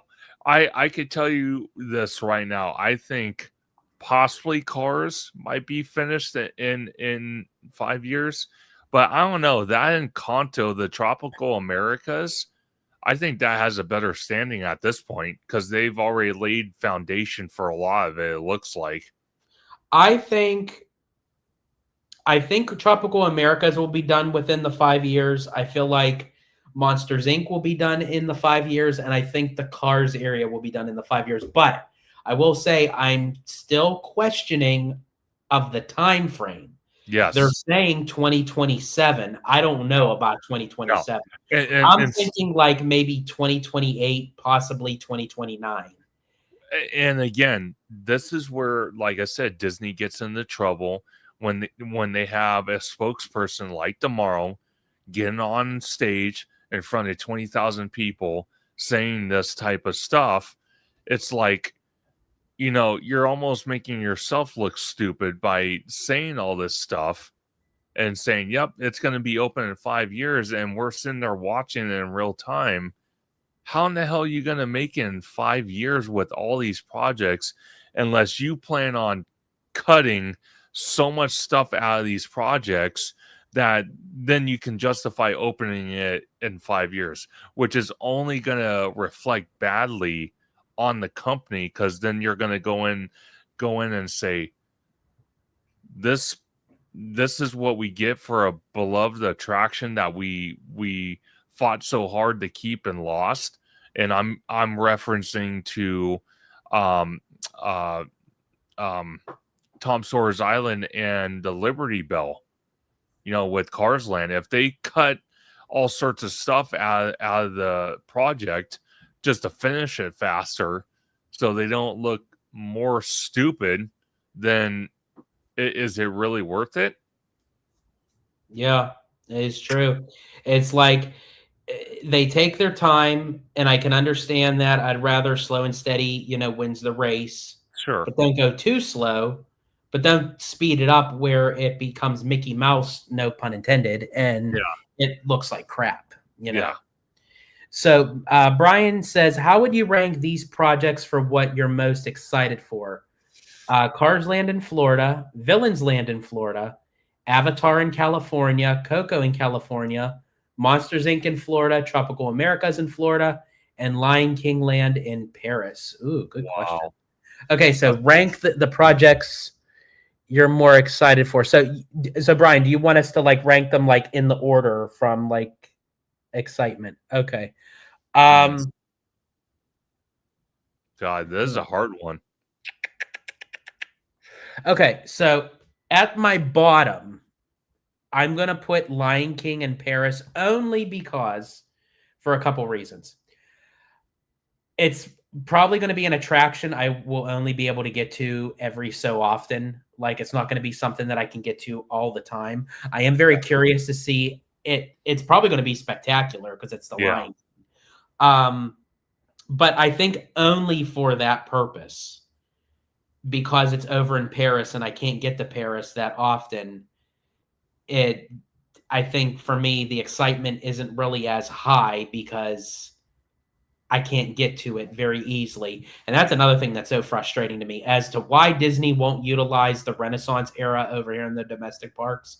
I'll never understand why. No. So unfortunately the Lion King in Paris is my bottom, but I'm still looking forward to it.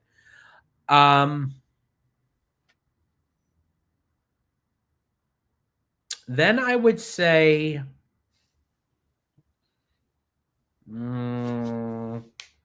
probably Cars, because again, I love Cars Land out here in California. I felt like that was like made for DCA, and it was something that I could look forward to coming out to DCA, and it was something so unique and different. Even though it's going to be different, in Florida, but it's still kind of utilizing the same IP. I'm very Sure. curious again, on all these projects. I'm excited for regardless. I'm Yeah. just putting it up on my hype meter. So Oh, by Lion King, then Cars, Then I will say, ooh, okay. I'm probably gonna like. I'm probably gonna sell myself out for this, but Coco, Avatar, and Monsters Inc. are like a triple for me. Like, I don't know if I could. I'm excited for them.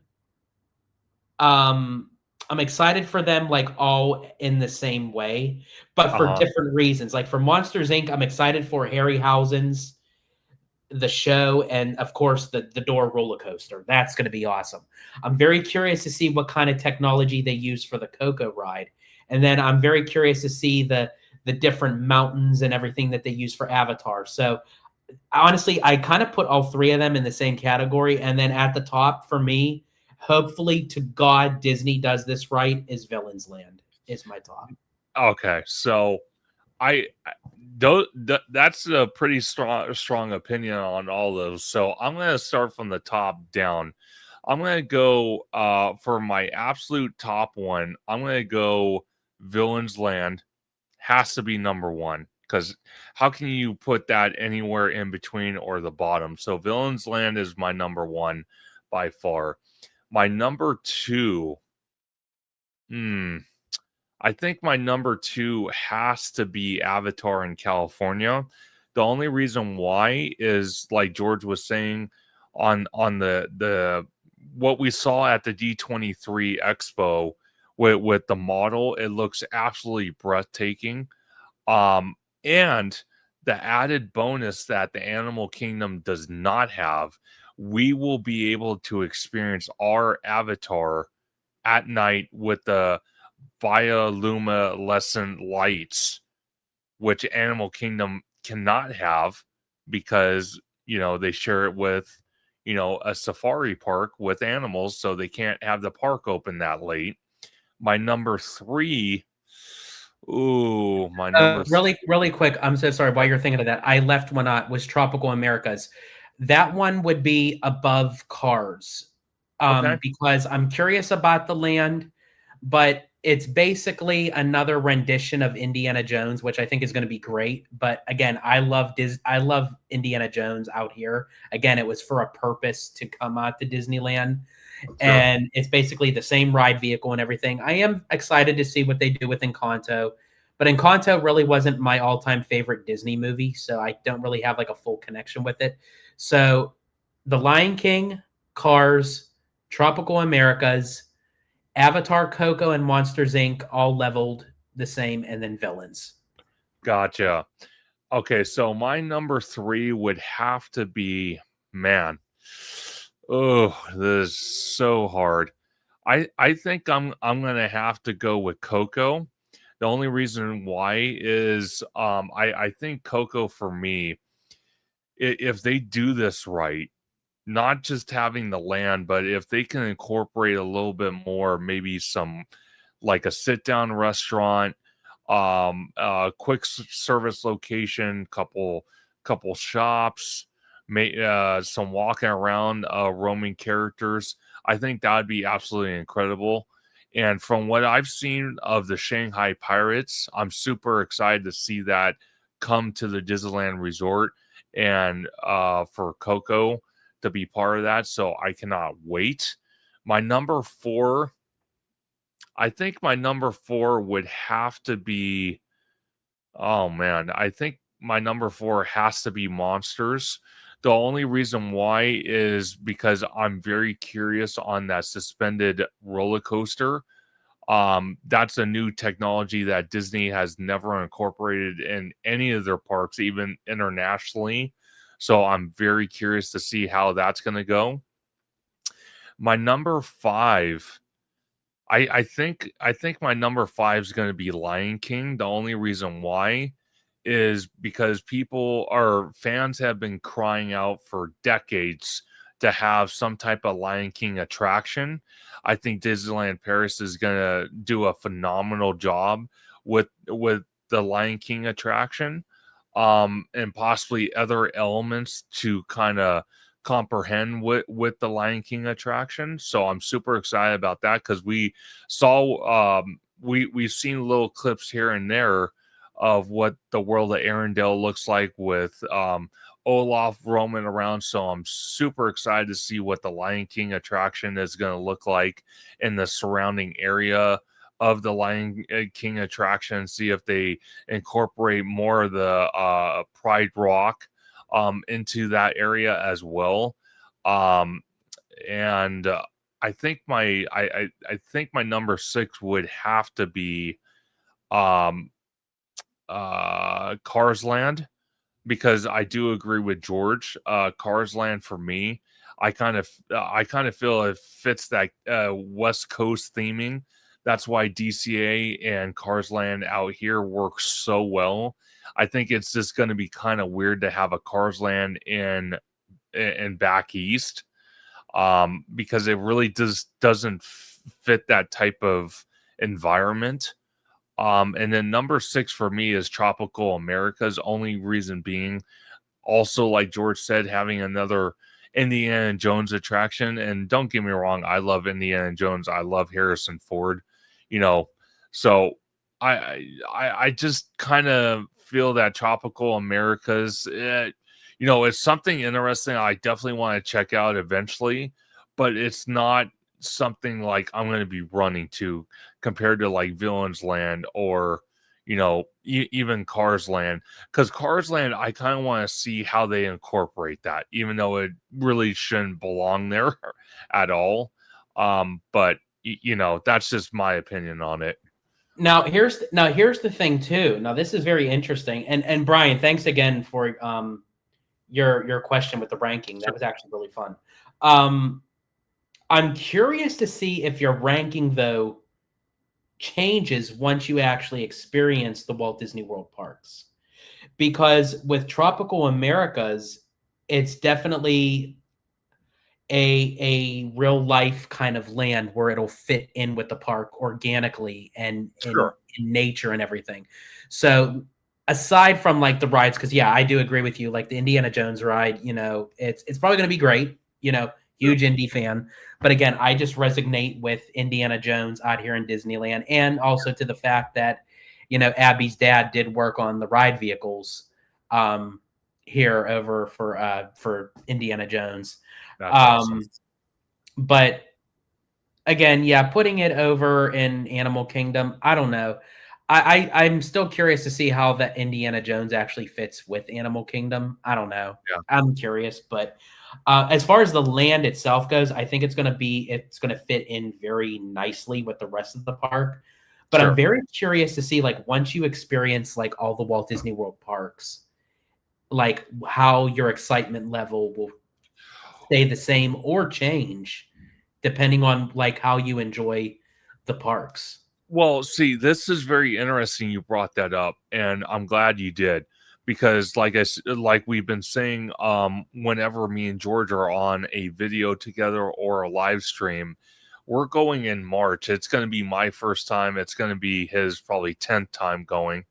I'm just guessing. I'm not accurate on that, but 38. It's going to be 38. Okay, so he's keeping track. I wasn't keeping track, but he's keeping track.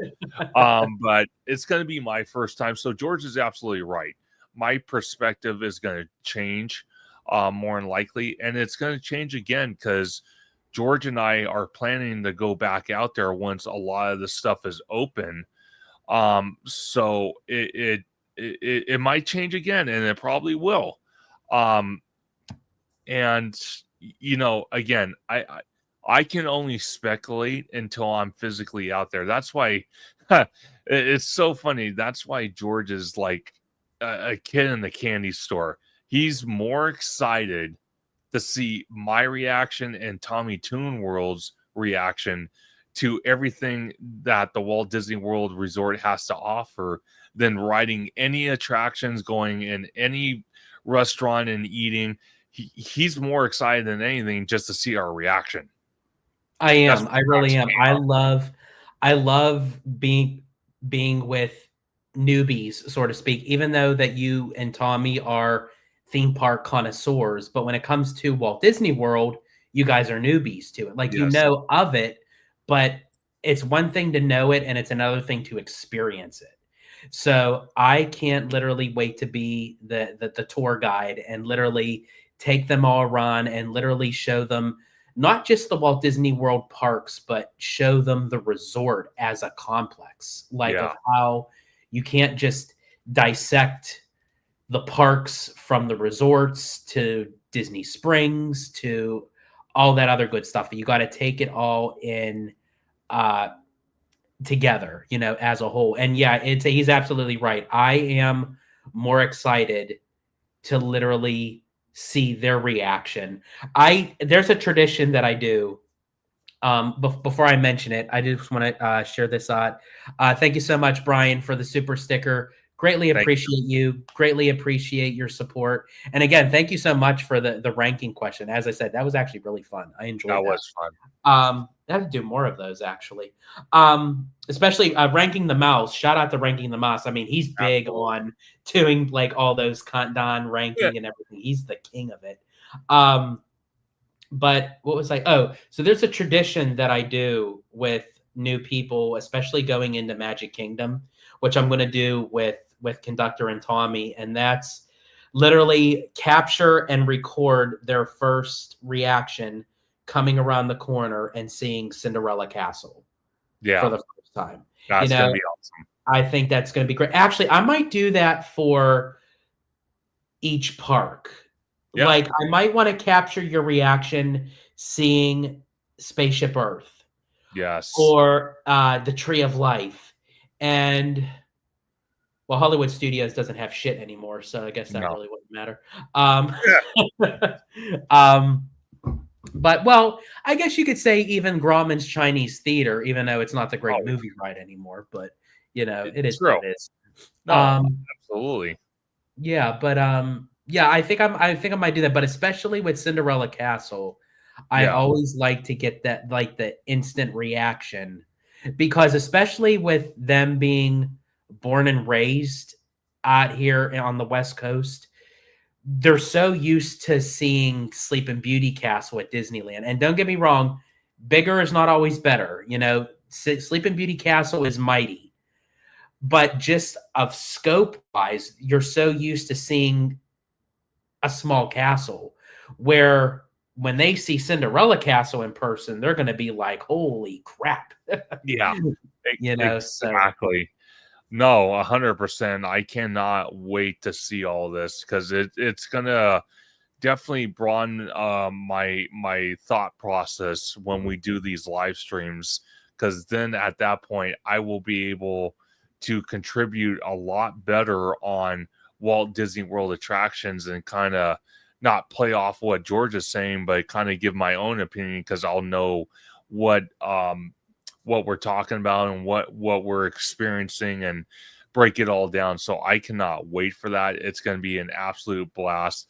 But George, if you can bring up Joe, there we go, perfect.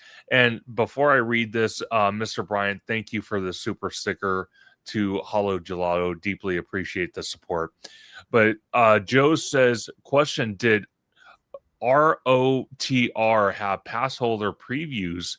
I don't remember, but it would be a good perk for Avengers, Coco, etc. to get a guaranteed ride in before they open. So this is interesting that you bring that up, Joe, is because they did this with Super Nintendo World at Universal Studios Hollywood. They did soft previews of the land and the attraction Mario Kart. And they also did for Tiana's. And Tiana's. So they did employee preview. They did annual pass member and Magic Key preview. So I couldn't imagine why they wouldn't do it for Avengers and Coco. It would be stupid of them not to do it. But we'll have to wait and see. We're still a year or two away from both attractions opening at DCA. So only time will tell for that. Yeah, absolutely. And Brian says, I am the opposite of you, George. Outside of villains, Lion King Land is my number 2. and it's the reason that I will book a trip to Paris when it's done.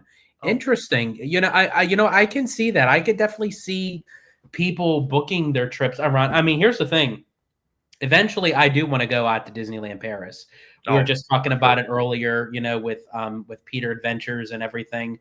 And I'm definitely going to wait for the Lion King to be done because there's no way that I'm going to go out there now while it's still in construction. Like, I want to see it. And here's the thing. As I said, the only reason why it is on the bottom than anything else is just because me being able to get to it as often. That is the only reason. I think, honestly, for how many show scenes that it looks like this thing's going to have, there's basically the ride on a track. I mean, the movie on a track, basically. Oh, by far. Now, here's the thing, Brian. I'll give you another ranking. Just remember, now this is going to be years down the road. After the fact, I experience all these rides and lands. I'll redo my ranking on after I experience them all of then where do I stack them as far as how likable they are and how they resonate with me. I'll do that ranking for you after all these projects are done, which should probably be around 2045, just give the safe bet. I'm just kidding. Hopefully by the beginning of hopefully before the start of 2030, I'm hoping. No, 100%. Definitely. It's something I would like to do personally myself. To see Disneyland Paris, and experience not just the Lion King attraction, but experience, Discovery Bay, and the world of Arendelle, and their versions of the Cinderella's castle, their Space Mountain, and other attractions. I'm very curious to see what their perspective is and how they built things. So I'm with George on that one. Absolutely. And Haunted Mermaid 13 says, please hit the like and subscribe button to Theme Park Conductor. Absolutely. I completely agree with her. Honestly, Theme Park Conductor is a very good friend of mine. He's very supportive of me, of Abby, of our channel, Hollow Gelato. So I definitely have to return the favor, and I almost said flavor. Return the favor, and yes, please like, subscribe to Theme Park Conductor. He does amazing work over there with his live streams, with his content. Pretty soon, we're going to be doing a lot of content, even more content together, especially with the holidays around the corner and our trip in March. So you're going to see a lot of collaborations between our both channels. And actually, while I'm on the subject too, Conductor, not even just as from a content creator to another fellow content creator, but just as a friend to a friend. Thank you for being my friend, through everything. And I greatly appreciate you just as a person, not as a content creator. So thank you so much. No, absolutely. And I return the favor to you and Abby. I could not be more happy to not just be a content creator, but to have such a great friendship with you. Because I know when I first met you, you were still living in Pittsburgh. We only met on camera, never in person. So when you moved to Southern California and I finally got to meet you in person, what a what a wild, wicked adventure that was. The first day I met you hanging out at Disneyland, I could not be more happy to be your friend, to be a close friend actually, and to do all these videos where your community and my community come together and we just have a great old time. And the proof is in the pudding. We are at the 3 hour and 54-minute mark. This is what we were talking about, folks. Me and George can do 4-hour live streams like it's nothing. It's literally crazy. Yeah. I don't think, honestly, we could ever go back to just doing an hour, because I honestly don't think it's physically possible for you and I to do an hour live stream together. I don't think we could. And I don't think we would be able to fit everything into it. No, we can't. So on behalf of myself as theme park conductor, my heart goes to our friendship and continued friendship for decades and decades to come. Well, thank you very much. I greatly appreciate you and everything. So of course, Mademoiselle. No one would get this joke unless you actually follow Hollow Gelato. Oh God, Two here we straws go. and a drink. Of course, she throws that in there. Of course, Yep. you throw that in there. Oh Lord. But in all seriousness, conductor, yes, I same back to you. Like, I appreciate you. I appreciate your friendship, and hopefully, I give that same back to you as well. Definitely. So, Absolutely. but yeah, for all of you who want to know what two straws and a Oh God. I have it as a short, but it's also part of our Festival of the Holidays Day 1. Definitely check that out. Huh. Oh. Oh God. Let's see. Kiki Aluka says, I can literally drive home, eat dinner, take a dump, take a shower, run a few miles, and you guys will still be on that. Yeah. Yeah, Kiki and Luca, you're not wrong about that one. You are not wrong. That is very true. Now that needs a t-shirt. That literally needs a t-shirt right there.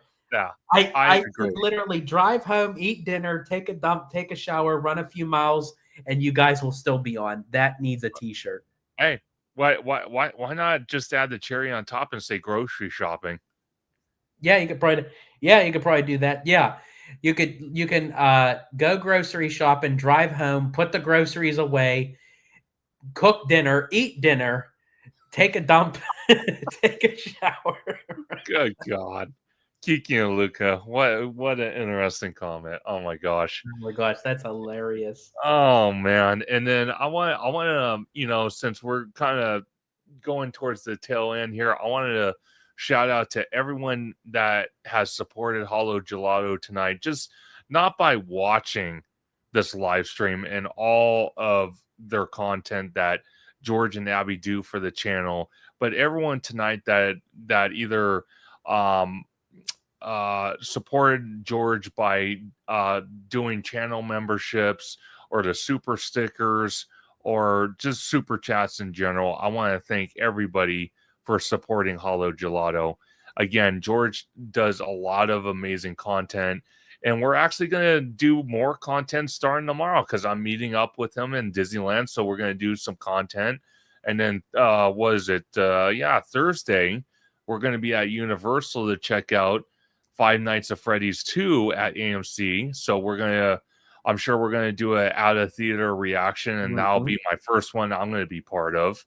And then we're going to be covering content at the Takeover event. So it's just like, it's going to be a lot of content with me and George. Two straws. Absolutely. And also too, tomorrow, we're going to be doing a very special dinner at Disneyland. It's the Mickey's Christmas Carol feast over at Storytellers at the Grand Cali. So I was able to get conductor and Mr. Tommy Toon in to join us for that. So obviously it's the first of its kind for this year, so this is all going to be new for me too. So it's going to be great to see. Basically, it's I guess like a buffet style kind of menu, but they're going to have the characters walking around, and they're basically in their Mickey's Christmas Carol outfits, where Mickey's going to be Bob Cratchit, Goofy's going to be the ghost of Marley, and Scrooge McDuck's going to be there. So it's going to be a lot of fun. So I can't wait for that. Oh, me too. It's going to be great. Absolutely. But again, I actually want to echo conductor what he was mentioning. So as he, definitely folks give him a follow on social media, like, subscribe him on YouTube, follow him on Instagram and all social media platforms, which I'll ask him, he'll run it down like right as we're closing down. But again, also to echo him, I want to thank everybody for joining into the chat today and literally sticking it out 4 hours. Like literally, we did it for 4 hours. Yeah. Haunted Mermaid 13, Kiki and Luca, Mademoiselle, Brian, of course, my babe Abby, Fanny Bat, Joe. We have Zachary Cleary, got Remy D. I'm going to try to get to everybody because I think obviously we went 4 hours, so I have the time I can go through to get to everybody.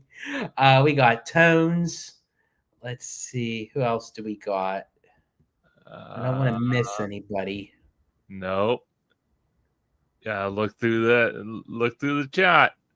Let me see. I got to go like all the way to the top here. Let's Chris see. West. Oh yeah, Chris West. Yeah, see, I think they were.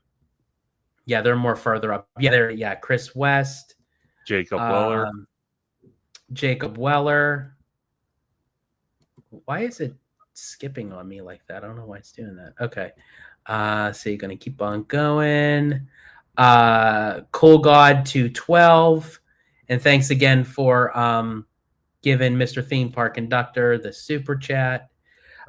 Giant Peter Adventure. Lucas and Disney.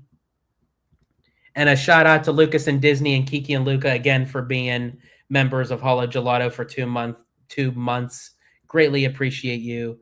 And then also Brian, thanks again for the super sticker, and Mademoiselle, thank you for gifting 5 Hollow Gelato members. Greatly appreciate you as always. We got Jared Journeys.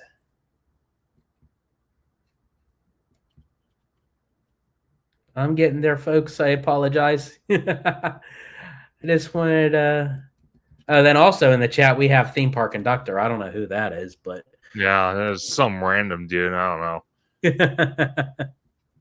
But yeah, I greatly appreciate him as well, speaking in third-party terms. And I think that's actually everybody. Actually, Conductor is the caboose coming up here. But yeah, I want to thank everyone. We surpassed the 4-hour mark, and I think we're wrapping it up here. I think we covered everything that I wanted, and then some, actually, of what we covered with everything. But before we go, again, big shout out to you, Theme Park Conductor, for joining with me. It's always been a great time. If you want to let everybody know where they can find you on social media. Absolutely. And shout out to George from Hollow Gelato for sticking around for 4 hours, and everyone in the chat. Absolutely amazing. Shout out to especially Haunted Mermaid 13.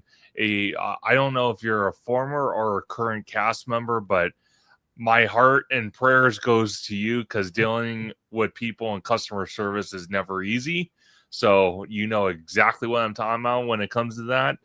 George even knows what I'm talking about. But yes. You can find me on YouTube and Blue Sky at Theme Park Conductor. You can find me on Instagram at theme_park_conductor. You can also find me on X at Theme Conductor. You can find me on TikTok at Theme Park Conductor 1. And you can find me every Sunday on Conductor Sunday live stream, whether it's either 5 or 7 p.m. Pacific Standard Time, where we have amazing guests like the one and only the Disney Italiano from Hollow Gelato with his spicy Italian opinions. You never can miss that. And ideas that are wicked, which I won't get into. But, you know, we also talk about... You're in trouble. No, but we talk everything from Universal to Disney, and we talk about the speculation about the parks and rumors about future attractions and where they can go, kind of like what we did tonight. And then just to let everybody know that is watching, I do have a channel membership subscription on the channel. More content is coming to that members only. And then once we get to a certain amount of people for Theme Park Conductor members, I will start be doing live streams. And I can promise you, my first guest on one of those only member live streams is going to be George. And I can promise you things are going to get a little spicy. Things you wouldn't, yeah, because definitely not here on here. It has to absolutely. See, because anytime like someone says it's a members only video, it's like, okay, now I could like let my hair down and like get a little bit wild. So yeah, if you definitely want to see the wild side of the Italiano, please definitely become a member of Theme Park Conductor, because again, yeah, I will be on there letting it loose a little bit. And also do feel free to become a member of Hollow Gelato, because again, there's going to be a lot more other content going on there as well. And then we also have joining in Sean Williams. Welcome in 4 hours. Well, hope y'all are doing well. Absolutely. Other than my butt being numb, but you know what? It was worth it. Honestly, that 4 hours was, I enjoyed every single moment of it, because honestly, Conductor and I, like, we could just go back and forth like with the conversation and just keep it going, and it's always a great time. But in any case, Conductor, thank you so much for joining, and for everyone who has joined the live. As we mentioned before, this is Mr. Theme Park Conductor. I'm George the Disney Italiano, and as I always say in Disney Italiano fashion, stay safe, stay healthy, stay Disney. Italiano out, and so is Conductor. Choo choo.